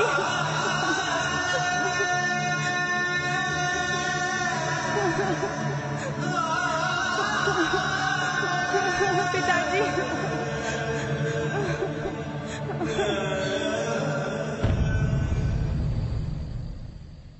न्यूज़पेपर की ऑफिस में जो विजय है वो मेरी पहचान का है। जो भी मदद चाहिए बोलो, मैं करूंगा, ऐसा उसने कहा है। जहाँ हम जा रहे हैं वहाँ हमारी इन्वेस्टिगेशन में कोई प्रॉब्लम तो नहीं आएगी ना? ये बात तो वहाँ जाने पर ही पता चलेगी।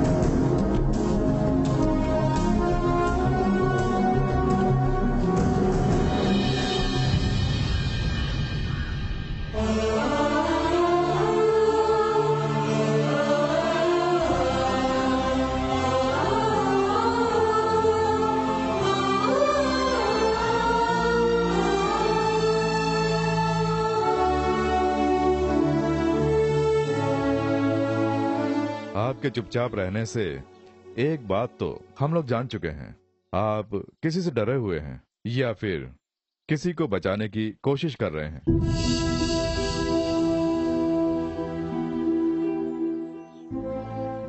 एक पुलिस ऑफिसर की हैसियत से आप ही मेरी प्रेरणा हैं। अपने फर्ज के साथ कोई कॉम्प्रोमाइज नहीं होना चाहिए, ये हमने आपसे ही सीखा है। सच्चाई को छुपाए बिना अगर आप हमें बता देंगे तो असली मुजरिम कौन है उसे हम पकड़ सकते हैं। अभी तक जो हमने छानबीन की उसमें ये एक छोटा सा क्लू मिला है, बाकी का आपको बताना है।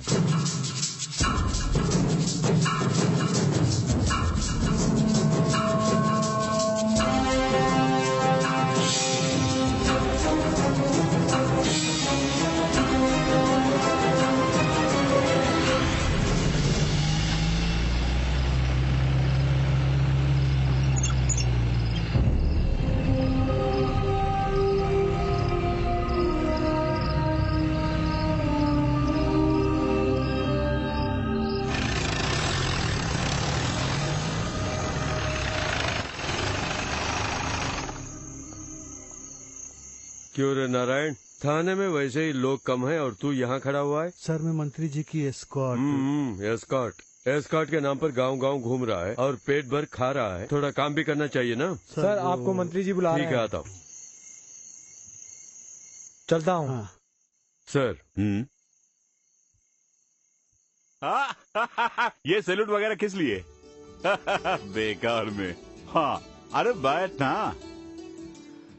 कोई बात नहीं। माधव सिंह, अभी मैं मंत्री गोपाल दास नहीं हूँ, तुम्हारा वही पुराना दोस्त गोपाल दास हूँ। अचानक मैंने सोचा चलो आज कोई पुरानी बातें करते हैं, इसीलिए तुम्हें बुलाया, किसी ऑफिशियल काम से नहीं। ए, जरा ये देख, ये मैंने अपने लिए स्पेशल आइटम मंगाई है। हम दोनों को साथ में बैठकर पिए कितने दिन हो गए, आज दोनों खूब पियेंगे। इतना ही नहीं, खाना भी आज मेरे साथ ही खाना। ये सब नहीं चाहिए सर, वैसे ही मेरे पास रिलैक्स करने का भी वक्त नहीं है। जानता हूँ, मेरे ऊपर तुझसे ज्यादा जवाबदारी है, इसीलिए तो सोचा थोड़ा सा रिलैक्स कर लूं। बाहर निकलो तो प्रेस वालों को सिर दर्द, पार्टी वालों का प्रेशर और ऊपर से जनता। मंत्री पद की जिम्मेदारियों को संभालना आसान बात नहीं है। आंध्रा से जंगल के रास्ते होते हुए कुछ नक्सलवादी हमारे राज्य में आए हुए हैं, ऐसी इंटेलिजेंस रिपोर्ट मिली है। कोई एक भी पकड़ में आ जाए तो मेरी कुर्सी सलामत रहेगी। अगर तुम पकड़ो तो सबसे ज्यादा खुशी मुझे होगी। माधव, डिपार्टमेंट में तुम्हें नाम के साथ मेडल भी मिलेगा। तब मैं जोर जोर से चिल्लाऊंगा कि ये मेरे गांव का ही नहीं, मेरा दोस्त भी है।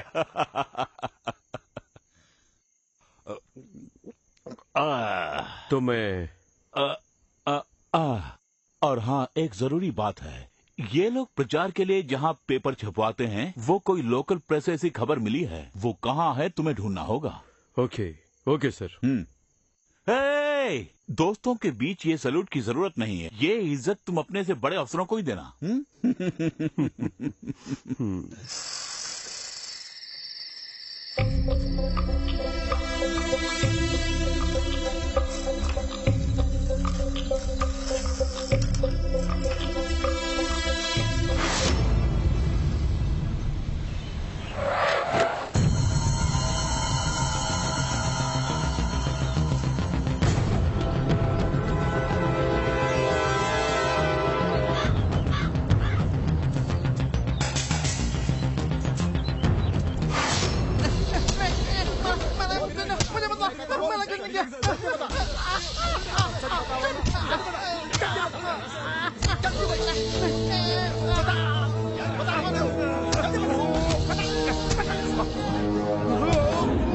अरे बंद करो।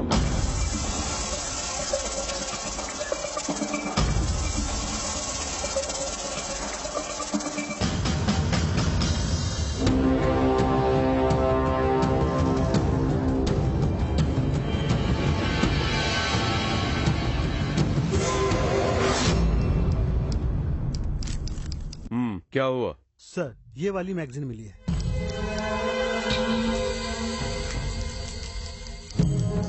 करेक्ट, ये बिट नोटिस और ये मैगजीन दोनों एक ही प्रेस में छापी गई हैं। टाइप सेट एक जैसे हैं। ये देखो, दोनों में एक पर्टिकुलर लेटर प्रिंट नहीं हुआ है। कौन सी प्रेस है ये जान जाए तो काम आसान होगा। अभी पता लगाता हूँ सर।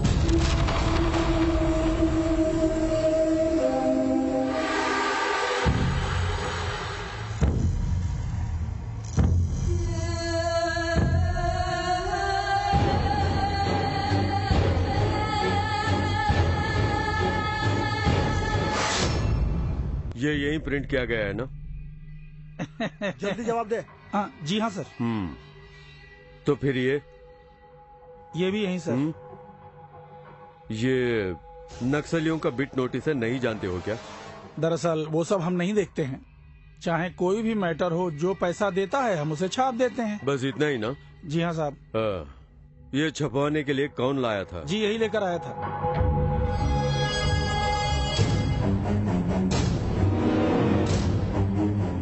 चल इधर आ। तेरा नाम क्या है? गोपी। ये तुझे किसने दिया? एक साहब आकर दिया करते हैं। प्रिंट करने के बाद वो पैसे भी दे देते हैं। उसका नाम क्या है? नाम तो नहीं जानता।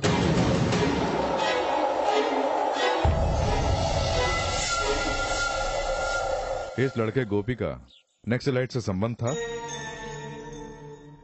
शक के दायरे में ही उसे कस्टडी में लिया था, लेकिन बार बार पूछने पर भी उसने सच क्या है नहीं बताया। उसका नाम क्या है? नहीं जानता। तू उसका नाम नहीं जानता है? नहीं जानता सर। सच सच बता, मुझसे सच सच बता। तू नाम नहीं जानता है? उसका नाम नहीं जानता है? जल्दी बता, बता, बता उस कमीने का नाम क्या है?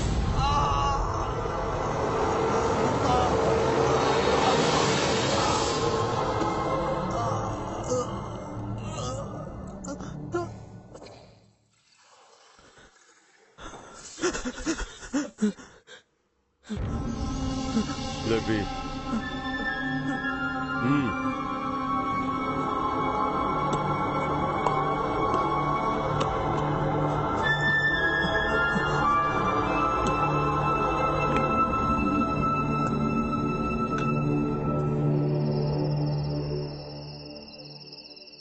हाँ, मंत्री जी मुझसे कुछ पर्सनल बात करना चाहते हैं। जाके देख के आता हूँ क्या बात है। ठीक है सर। मेरे इतने पूछने पर भी कुछ नहीं बोला। तू पूछ के देख। 2-4 कस के दूंगा तो सच्चाई बोल देगा। उसे मारना नहीं, आराम से पूछो, नहीं तो कुछ हो गया तो जवाब मुझे देना पड़ेगा।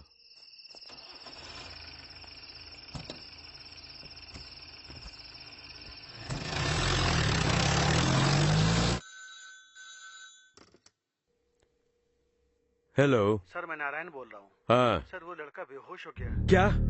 आप तुरंत यहाँ जाइए सर। क्यों, क्या हुआ? उस लड़के की सांस भी नहीं चल रही सर। मैं भी आता हूँ।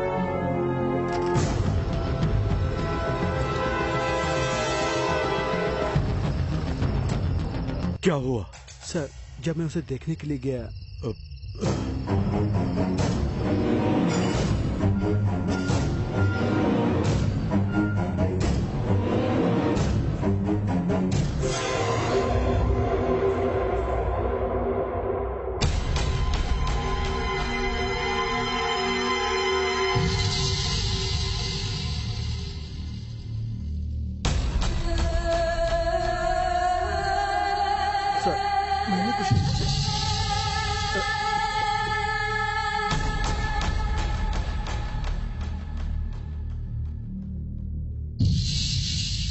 इसमें आपकी गलती क्या है? तुम भी एक पुलिस ऑफिसर ही हो ना? तुम्हारे ऊंची पोस्ट पर होते हुए अगर कोई निचली पोस्ट का अधिकारी गलती करेगा तो मॉरल रिस्पॉन्सिबिलिटी किसकी होगी? आपके कहने से तो लगता है कि ये सब नारायण ने किया।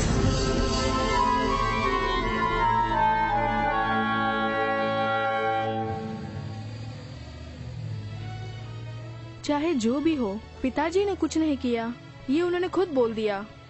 इतना काफी नहीं है, इस केस से जुड़े कुछ और लोग भी हैं, उन्हें ढूंढना होगा। सही कहा। बाबूजी के कहे अनुसार देखा जाए तो उस दिन थाने में कांस्टेबल नारायण ही मौजूद था। वो अब कहाँ है, उसे ढूंढना होगा।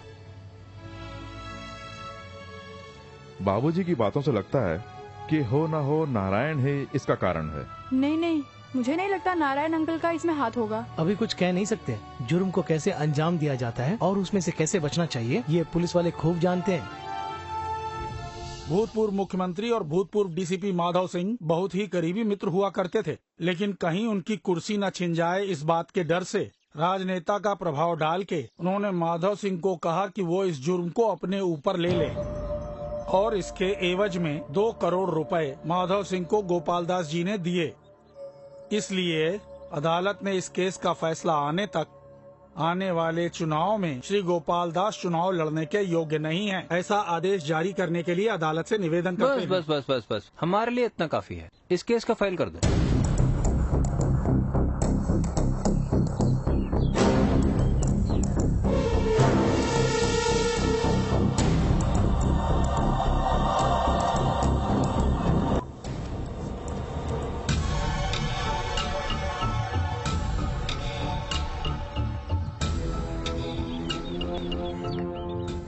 डिपार्टमेंट में जो कुछ भी हुआ करता था उस बारे में नारायण कुछ बताया करते थे। उस बारे में तो कुछ नहीं बोलते थे, माधव सर के बारे में बोलते थे। क्या इस तरह से अक्सर वो बाहर गांव जाया करते हैं? हमेशा तो नहीं जाते हैं। पिछली बार बोल रहे थे बेचैनी हो रही है, माता के मंदिर होके आता हूँ ऐसा बोल के गए। कब लौटेंगे इस बारे में? कुछ नहीं बोला। वो आएंगे तो बता दूंगी कि आप लोग आए थे। ये केस दोबारा टेबल पर आने के बाद नारायण जी के व्यवहार में कुछ बदलाव दिखाता क्या? जैसे कि टेंशन, घबराहट, कोई चिंता? माधव सर को अरेस्ट करने के बाद वो ठीक से खाना नहीं खाते थे, रात को सो नहीं पाते थे, बहुत परेशान थे। हमेशा वो खोए खोए से रहने लगे थे।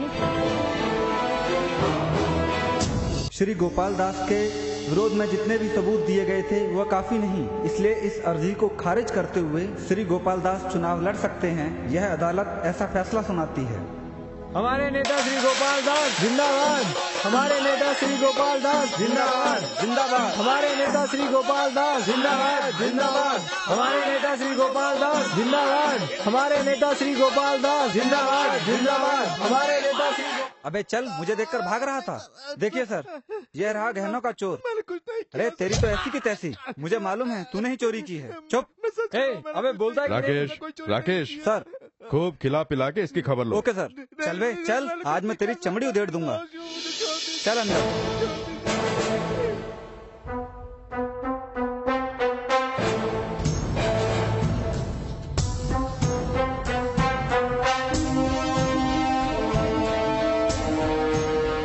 हेलो नंदू, केस में कोई इम्प्रूवमेंट है? प्रेस खरीदने वाले का कुछ पता चला? जैसा आपने कहा था, उस दुकानदार से पूछताछ करने के लिए मैंने कांस्टेबल को वहाँ भेजा था, लेकिन उसके पास उस प्रेस ओनर के बारे में कोई जानकारी थी, मगर उस बारे में कुछ बताने को तैयार ही नहीं। यानी प्रेस के मालिक श्रीधर का पता चलने पर ही लगता है इस केस में हम आगे बढ़ पाएंगे। उसे ढूंढने में कोई परेशानी नहीं, पर तुम्हें भी तो साथ में रहना होगा ना। अरे यहाँ ऑफिस के काम भी तो मुझे संभालने हैं। उस दुकान वाले से सच्चाई जानने के लिए एक आइडिया मैं तुम्हें देता हूँ।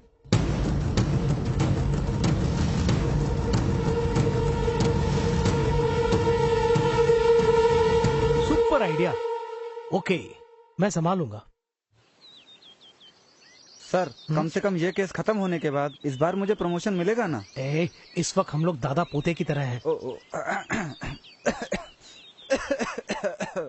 भैया नमस्ते। नमस्ते। नमस्ते। कुछ साल पहले हम लोग छोड़कर भाग गया था, वो सुरेश का बेटा अच्छा है। तो यही है? नहीं नहीं, ये वो नहीं है, ये तो उन्हीं का पोता है। हाँ, स्वतंत्र सेनानी रविंद्रनाथ। हाँ, उनके बारे में मैंने सुना है। अरे सागर, ये जो है मेरे दादाजी है, नाम है त्यागी परमानंद। अरे इनके बारे में भी सुना है। अरे इन्हें जो भी चाहिए दे दे। मेरे दादाजी ऐसे ही एक दुकान मेन सिटी में खोलने का प्लान कर रहे हैं। अगर अच्छा डिस्काउंट देंगे तो बोलिए, इस दुकान का आधे से ज्यादा सामान मैं ही ले लूंगा। लगता है आज सुबह सुबह बहुत बढ़िया पार्टी मिली है। ये क्या कह रहे हैं? कुछ नहीं कह रहा है अच्छा डिस्काउंट देंगे। तुम्हें चाहिए क्या वो बोलिए।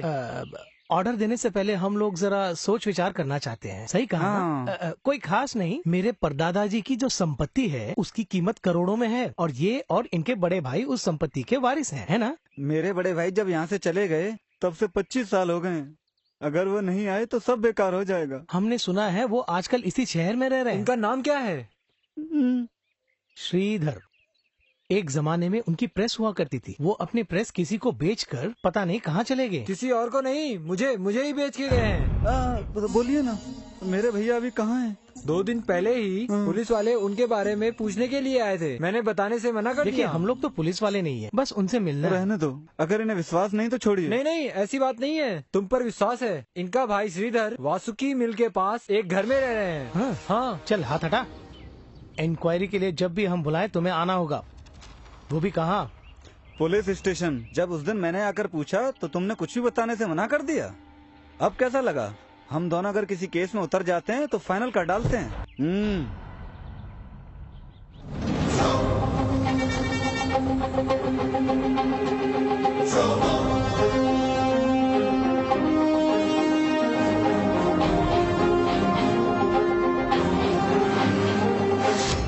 जहाँ तक मैं जानता हूँ उस लड़के का नक्सलवादियों से कोई संबंध नहीं है। इसके अलावा और कोई बुरी आदत हो तो मैं नहीं जानता।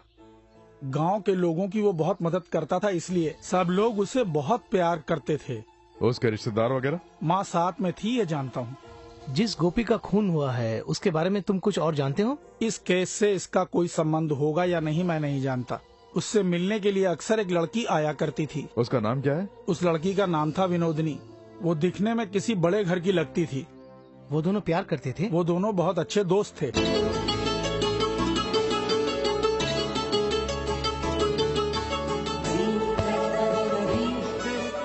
अरे रे, कौन? विनोदनी तुम आई हो? आज शनिचर के दिन भी क्लास है क्या? एग्जाम्स आ रहे हैं ना, इसलिए कोचिंग के लिए आई। हाँ, वैसे यहाँ भी बहुत काम है।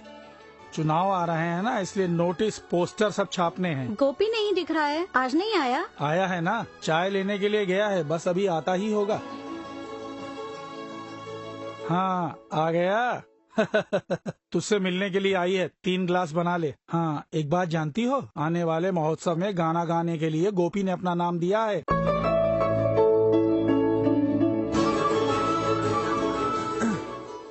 तुम्हारा चेहरा इतना उदास क्यों है? अपने आप को कुमार शानू समझते हो? तुमने ये गाना गाने वाली बात मुझसे क्यों छिपाई? वो मेरी कोई अहमियत नहीं है ना? ये क्या कह रही हो? कुछ नहीं, मैं जा रही हूँ। रुको ना।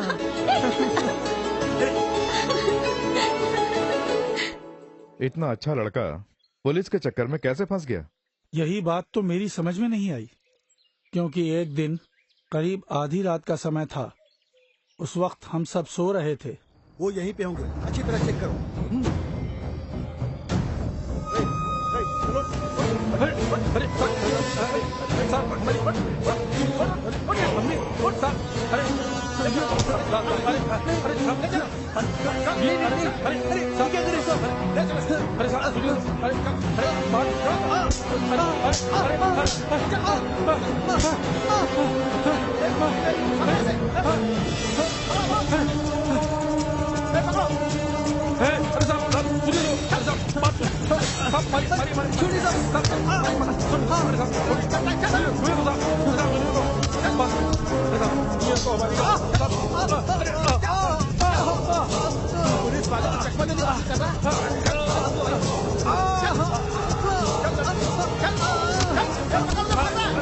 वो लड़की विनोदनी इस वक्त कहाँ है जानते हो? जिस कॉलेज में पढ़ती थी वो वहीं पे अब पढ़ा रही है। तुम कभी जाके उससे मिलते हो? बस एक बार मिला, वो भी आज से कुछ दिन पहले बराबर के माता के मंदिर में आई थी।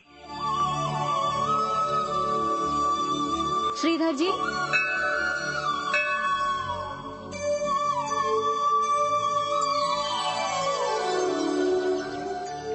आपने मुझे नहीं पहचाना?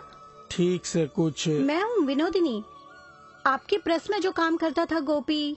हाँ, उस वक्त तुम पतली सी गोरी सी दिखाई दिया करती थी, बस मुझे यही याद है। पर तुम तो बदल गई हो। बहुत दिन हो गए हैं ना।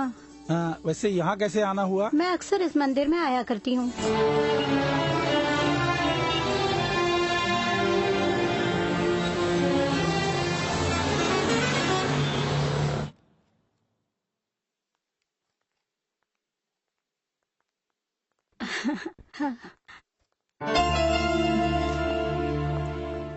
हेलो मैम, मैं हूँ मीरा। आपसे एक जरूरी बात करनी है। कौन सी बात? वो जरा पर्सनल है। पर्सनल है? Yes ma'am. क्यों ना कहीं बैठकर बात करें? सॉरी, मैं जरा अर्जेंट काम से बाहर जा रही हूँ। कल लंच टाइम में कॉलेज आ जाना। Okay ma'am. थैंक्स।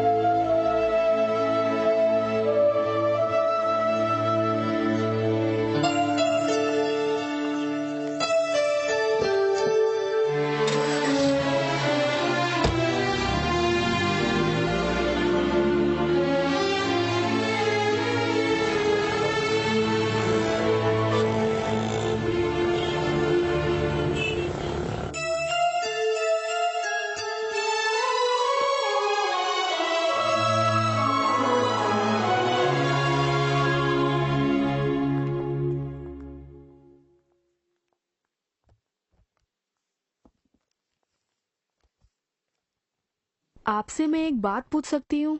हाँ, पूछो। क्या बात है आपने अभी तक शादी नहीं की कोई खास वजह? यही जानने के लिए तुम यहाँ मेरे पास आई हो? इसका जो आप जवाब देंगी वही मेरे पिताजी को जेल से बाहर निकाल सकेगा। मैं कुछ समझी नहीं।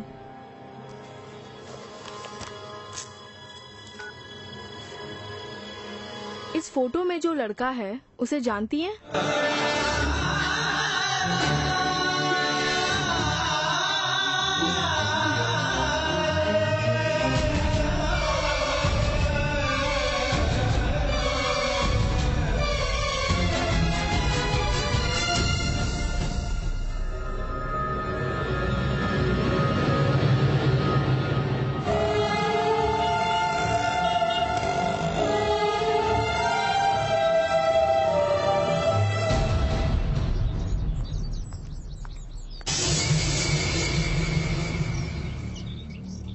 मैं तुमसे कई बार बोल चुकी हूँ, मेरे पीछे आकर मुझे परेशान मत करो। मैंने आपसे कहा ना, बिना कोई जुर्म किए मेरे पिताजी जेल में बंद है। मुझे अपने पिताजी को बचाना है और जिसने जुर्म किया उसे जेल में डालना है। इतने सालों के बाद भी आप उसे भुला नहीं पाई ना? कहीं ना कहीं ये बात अंदर ही अंदर आपके ज़मीर को कसोट रही है ना? क्यों, मैंने बिल्कुल सही कहा ना?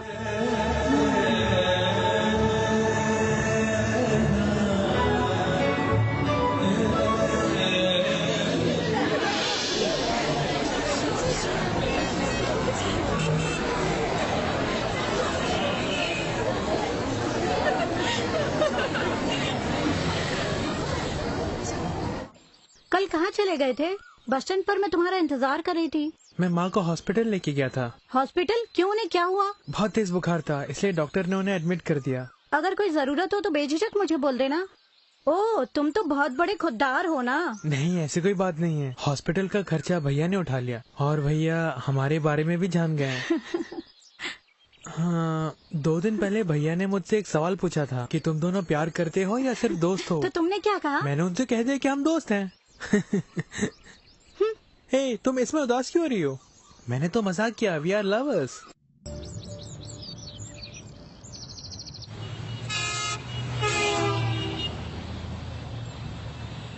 उस गोपी के बारे में जो भी बातें टीचर ने बताई, उन बातों में मुझे सच्चाई दिख रही है।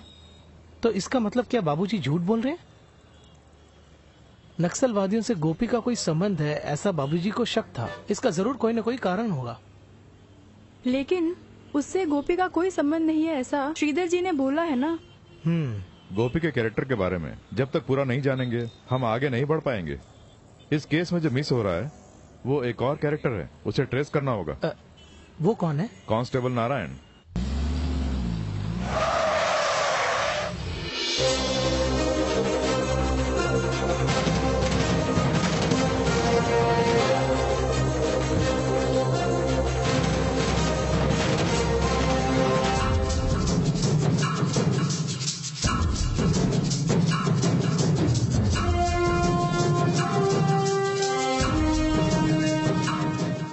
हम लोग रिटायर्ड कांस्टेबल नारायण से मिलने के लिए आए हैं। क्या कहा? नारायण?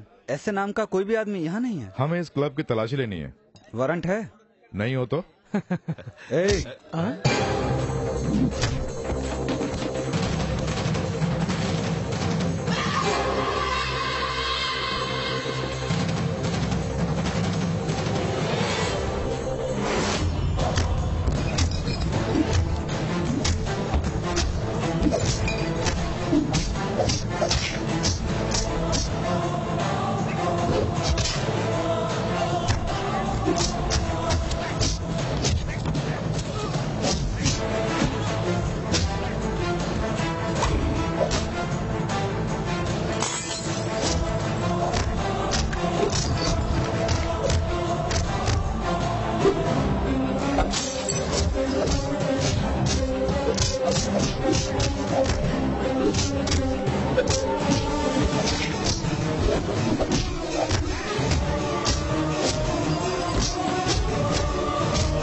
माधव साहब का इस केस में किसी तरह का कोई हाथ नहीं है। तो किसका हाथ है? बोलिए मिस्टर नारायण, वो कौन है? आपने गोपी को टॉर्चर किया था?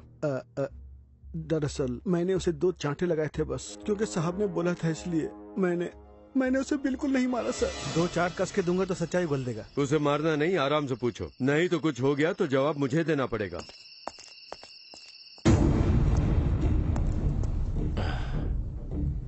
सच सच बता, तू ये सब किसके लिए करता है? किसी के लिए भी नहीं। सच सच बता दे।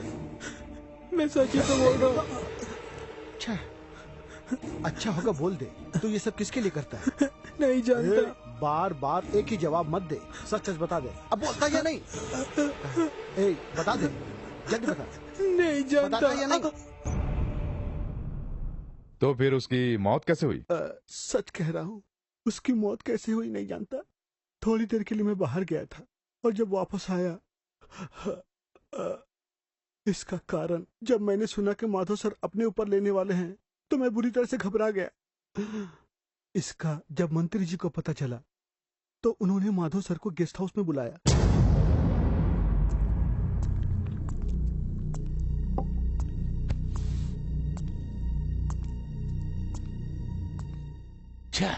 इन प्रेस वालों के सवालों का जवाब दे दे के दिमाग खराब हो गया है, पता नहीं कहां से आ जाते हैं। अगर ये बात कहीं लीक हो गई ना तो माधव, सिर्फ तेरे ही नहीं मेरे सामने भी प्रॉब्लम खड़ी हो जाएगी। इसे हैंडल कैसे करेंगे? मैं बाहर जाते समय इसे बोलकर ही गया था, क्यों उसे मारना पीटना नहीं। मैंने कुछ नहीं किया, मैंने उसे हाथ भी नहीं लगाया। साहब के सामने मैंने 2 चाटे लगाए थे बस, इसके अलावा मैंने कुछ नहीं किया।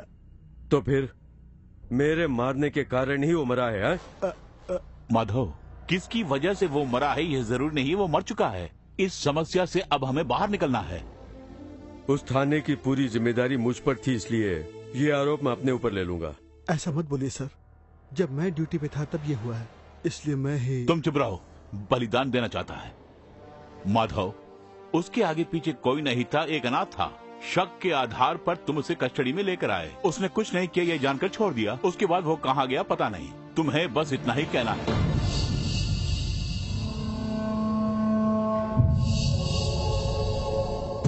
तुम बेकार में चिंता मत करो, इससे बचने का बस यही एक रास्ता है। उसकी लाश को कहां ठिकाने लगाना है मैं देख लूंगा। भूल जाओ कि ऐसा कोई हादसा हुआ था। माधव, मेरी बात समझ रहे हो ना?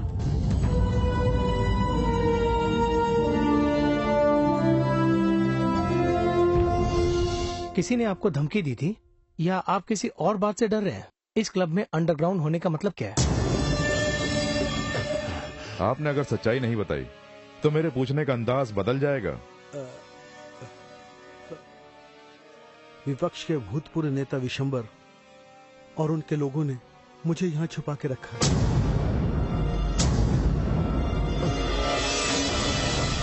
मेरी समझ में अभी तक एक बात नहीं आई, जब असली मुजरिम बाहर घूम रहा है तो माधव अभी तक जेल में क्यों है? मतलब इस केस से आपका कोई संबंध नहीं है, यही ना? हाँ, कोई संबंध नहीं है। दरअसल देखा जाए तो उस केस को लोगों के बीच लाने वाला मैं ही तो हूँ।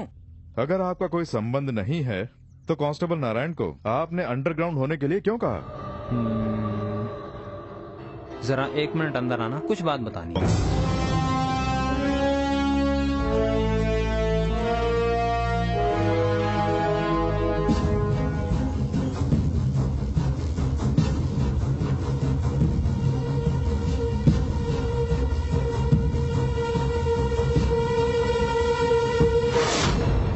इलेक्शन कमीशन जो पैसा देता है उससे क्या होगा भला? तुम उसकी चिंता मत करो, प्रचार में कमी नहीं आनी चाहिए, चाहे कितना भी खर्च हो जाए मैं देख लूंगा। पिताजी। हाँ, एक काम करो, मैं तुमसे बाद में बात करूंगा। हाँ, क्या हुआ? तू यहाँ क्या कर रहा है? पिताजी, भैया का फोन नहीं लग रहा है, स्विच ऑफ आ रहा है। अरे सिग्नल नहीं मिल रहा होगा। पूरे 3 घंटे से कोशिश कर रहा हूँ। ठीक है, फार्म हाउस पे लगा के देख। वहाँ भी करके देख लिया, वो नहीं मिले। अरे हो सकता है किसी से मिलने के लिए कहीं चला गया होगा। सब मुझसे पूछ रहे हैं कि वो कहाँ है। तो फिर वो कहाँ गया होगा?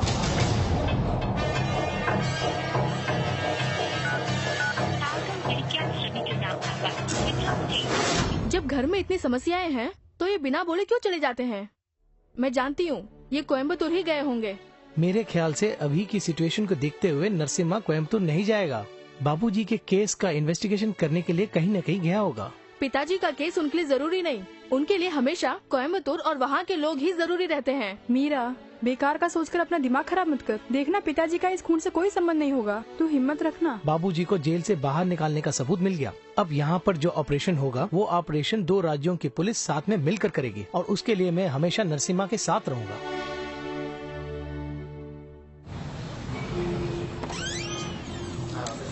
हाँ, आइए आइए आइए। तो इस बार आपकी जीत होगी। 100% जीत हमारी ही होगी। आपकी पार्टी को कितनी सीट मिलेगी? सीट के बारे में तुम क्यों चिंता करते हो? हमारे सारे कैंडिडेट जीत जाएंगे।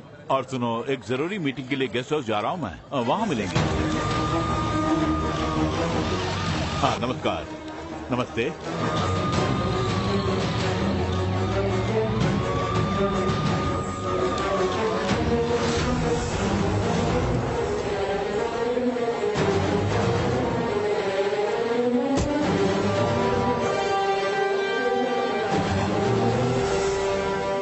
Sorry to disturb you sir. I am Narasimha, deputy commissioner of police. मैं आपको गिरफ्तार करने के लिए आया हूँ। लगता है ये मेरे बारे में नहीं जानता है। अच्छी तरह जानता हूँ।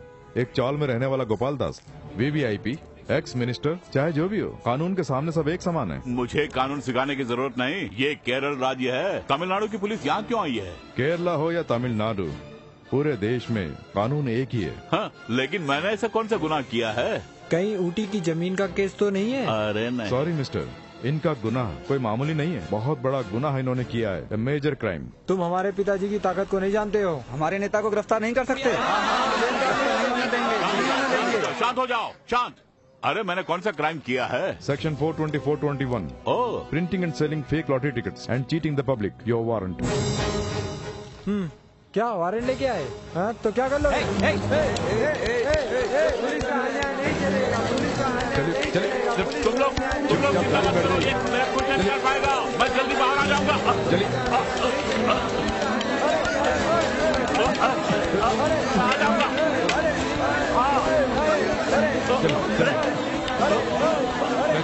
अंदर बैठिए।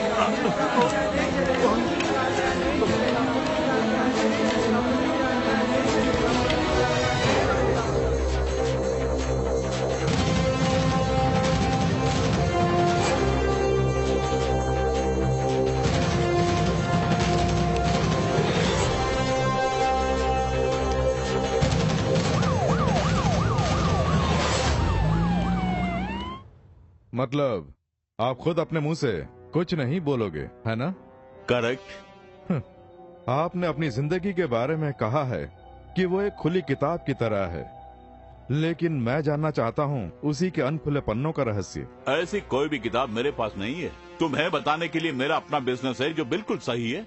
सारे ट्रांजैक्शन का अकाउंट बिल्कुल पक्का है। मैं सही समय पर अपना इनकम टैक्स चुकाता हूँ। तुम चाहे जितनी भी कोशिश कर लो, मुझसे कुछ भी उगलवा नहीं पाओगे। सही में? हाँ, एकदम सही। Okay Nandu. Sir. Okay sir. Play. Yes sir.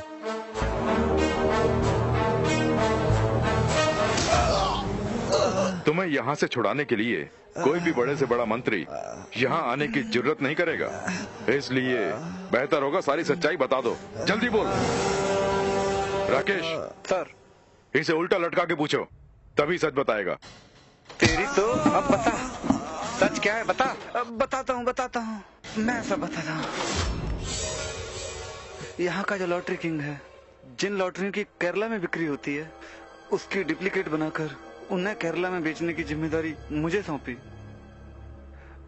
Duplicate lottery ticket बेचने के कारण लॉटरी किंग को करोड़ों रुपयों का फायदा हुआ। उसमें से अक्सर मुझे पैसा दिया करते। तो तुम्हें इस काम के लिए कोयम्बतूर लॉटरी किंग ने कितने पैसे दिए थे, ये सच सच बता दे।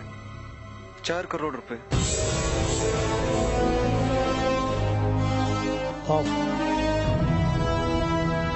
कुछ भी करके पैसे कमाने की लालच में इस लॉटरी माफिया ने बहुत बड़ी भूल की। तुम्हारे क्रिमिनल नेटवर्क के पीछे राजनेताओं का पूरा सपोर्ट था, इसीलिए तुम्हें पकड़ने में इतनी देर हुई। हमारी दिन रात की छानबीन के कारण ही इस माफिया गैंग का जो सरदार था उसे हम पकड़ पाए। ये सारी बातें हमें किसने बताई, ये जानना चाहोगे? देखोगे तो चौंक जाओगे। जिसे 2 दिन से ढूंढ रहे हो, तुम्हारा बेटा। Nandu, projector on. मैं बताता हूँ। पिताजी के जितने भी रहस्य हैं मैं सब बताऊंगा। राजनेताओं के लड़के एमएलए बनते हैं, एमपी बनते हैं, मजे करते हैं, लेकिन हम लोगों को ऐसा ही रखा। हम चिढ़ गए बुरी तरह से। कुछ भी कर कर मैंने पिताजी की कुर्सी को हथियाना चाहा। उसके लिए तुमने क्या किया ये नहीं बताओगे? आने वाले चुनाव में अपना लक्ष्य हासिल करने के लिए मैंने एक योजना बनाई। पिताजी को उनकी पार्टी से निकलवा कर उनकी कुर्सी को मैंने पाना चाहा। जब वो मुख्यमंत्री थे तब एक लड़के का मर्डर केस उनके ऊपर डालकर उन्हें जेल भेजने का फैसला लिया। जब किसी केस में मुजरिम से पूछताछ करते हैं तो अपने आप बाकी जुर्म का बाहर आना ये कोई नई बात नहीं है। लेकिन जब आपके बेटे ने अपना बयान दिया तो हमें जो सबूत नहीं मिल रहा था वो हमें तुम्हारे बेटे के जरिए मिल गया। नेक्स्ट। जो रहस्य केवल हमारा परिवार जानता है मैंने विपक्ष की पार्टी को बता दिया।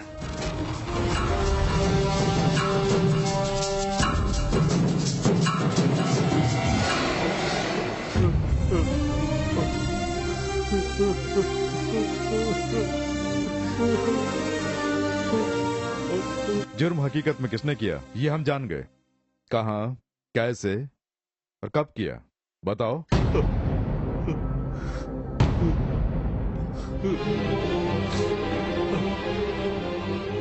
राजनीति में इतना नाम कमाया, इतनी दौलत कमाई, सिर्फ अपने लिए ही नहीं मेरा परिवार भी सुखी रहे इसलिए मैंने ये सब कमाया। मगर मेरे ही बेटे ने मुझे जेल भिजवा दिया।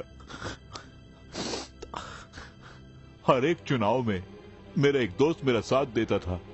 वो सिर्फ मेरा दोस्त नहीं था, उसकी एक बेटी थी विनोदनी, जिसे मैंने अपने घर की बहू बनाना चाहा। तूने इस लड़की को पहले कभी देखा है? देखा है लेकिन इतने नजदीक से कभी नहीं देखा। ठीक है, अब गौर से देख ले क्योंकि तेरी शादी इसी से होगी।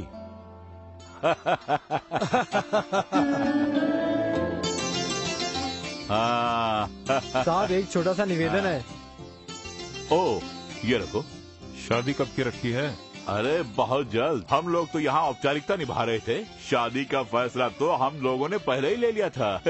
अब बस अच्छा सा मुहूर्त देकर शादी करा देनी है और मुहूर्त निकलते ही तुम्हें खबर भिजवा दी जाएगी। क्या? हाँ, सही अच्छा चलता हूँ। हाँ ठीक है। ओके चलता हूँ। हाँ।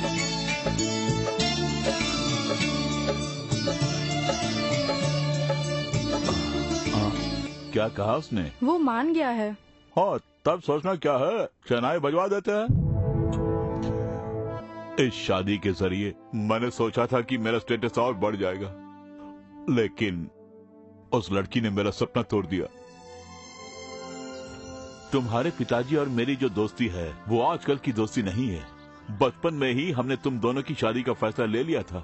गांव वालों को बस अब पता चला है। सुनो बेटी, ये शादी धूमधाम से हो मेरी बस यही एक इच्छा है, इसीलिए बोल रहा हूँ। इस शादी से तुम खुश तो हो ना बेटी?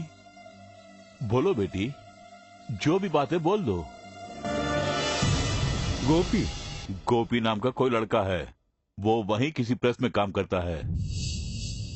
वो नक्सलवादियों से मिला हुआ है, ऐसा मैंने माधव को बताया।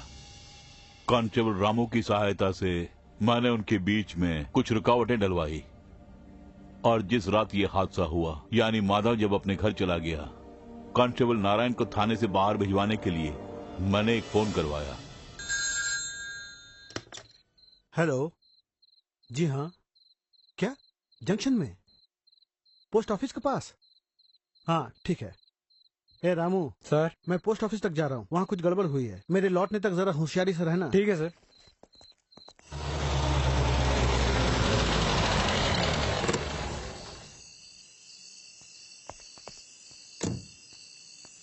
काम हो गया? हाँ, कोई नहीं है सर।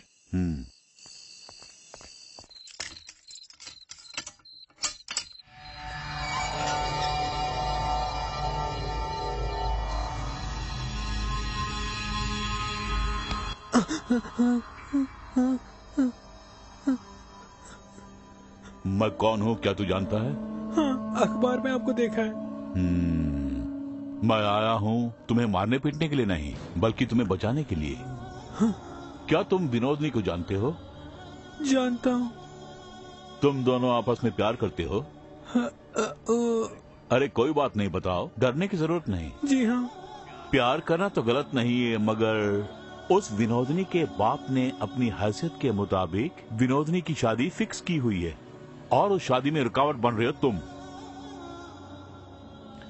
कल सुबह मैं तुम्हें जेल से बाहर निकलवा दूंगा और तुम्हारे ऊपर कोई इल्जाम नहीं होगा, लेकिन तुम यहाँ मत रहना, किसी और राज्य में चले जाना। कहो तो उसका इंतजाम भी मैं करा दूंगा। क्या कहते हो? अरे जवाब क्यों नहीं देता? नहीं सर, मैं नहीं जाऊंगा। मैं उसके बिना ये गांव छोड़ के नहीं जाऊंगा। अगर मेरी बात नहीं मानी तो तेरी लाश यहाँ से बाहर जाएगी। ठीक है, भले मैं मर जाऊं, लेकिन उसके बिना मैं नहीं जाऊंगा। चर्बी चढ़ी है? हाँ। तेरी तो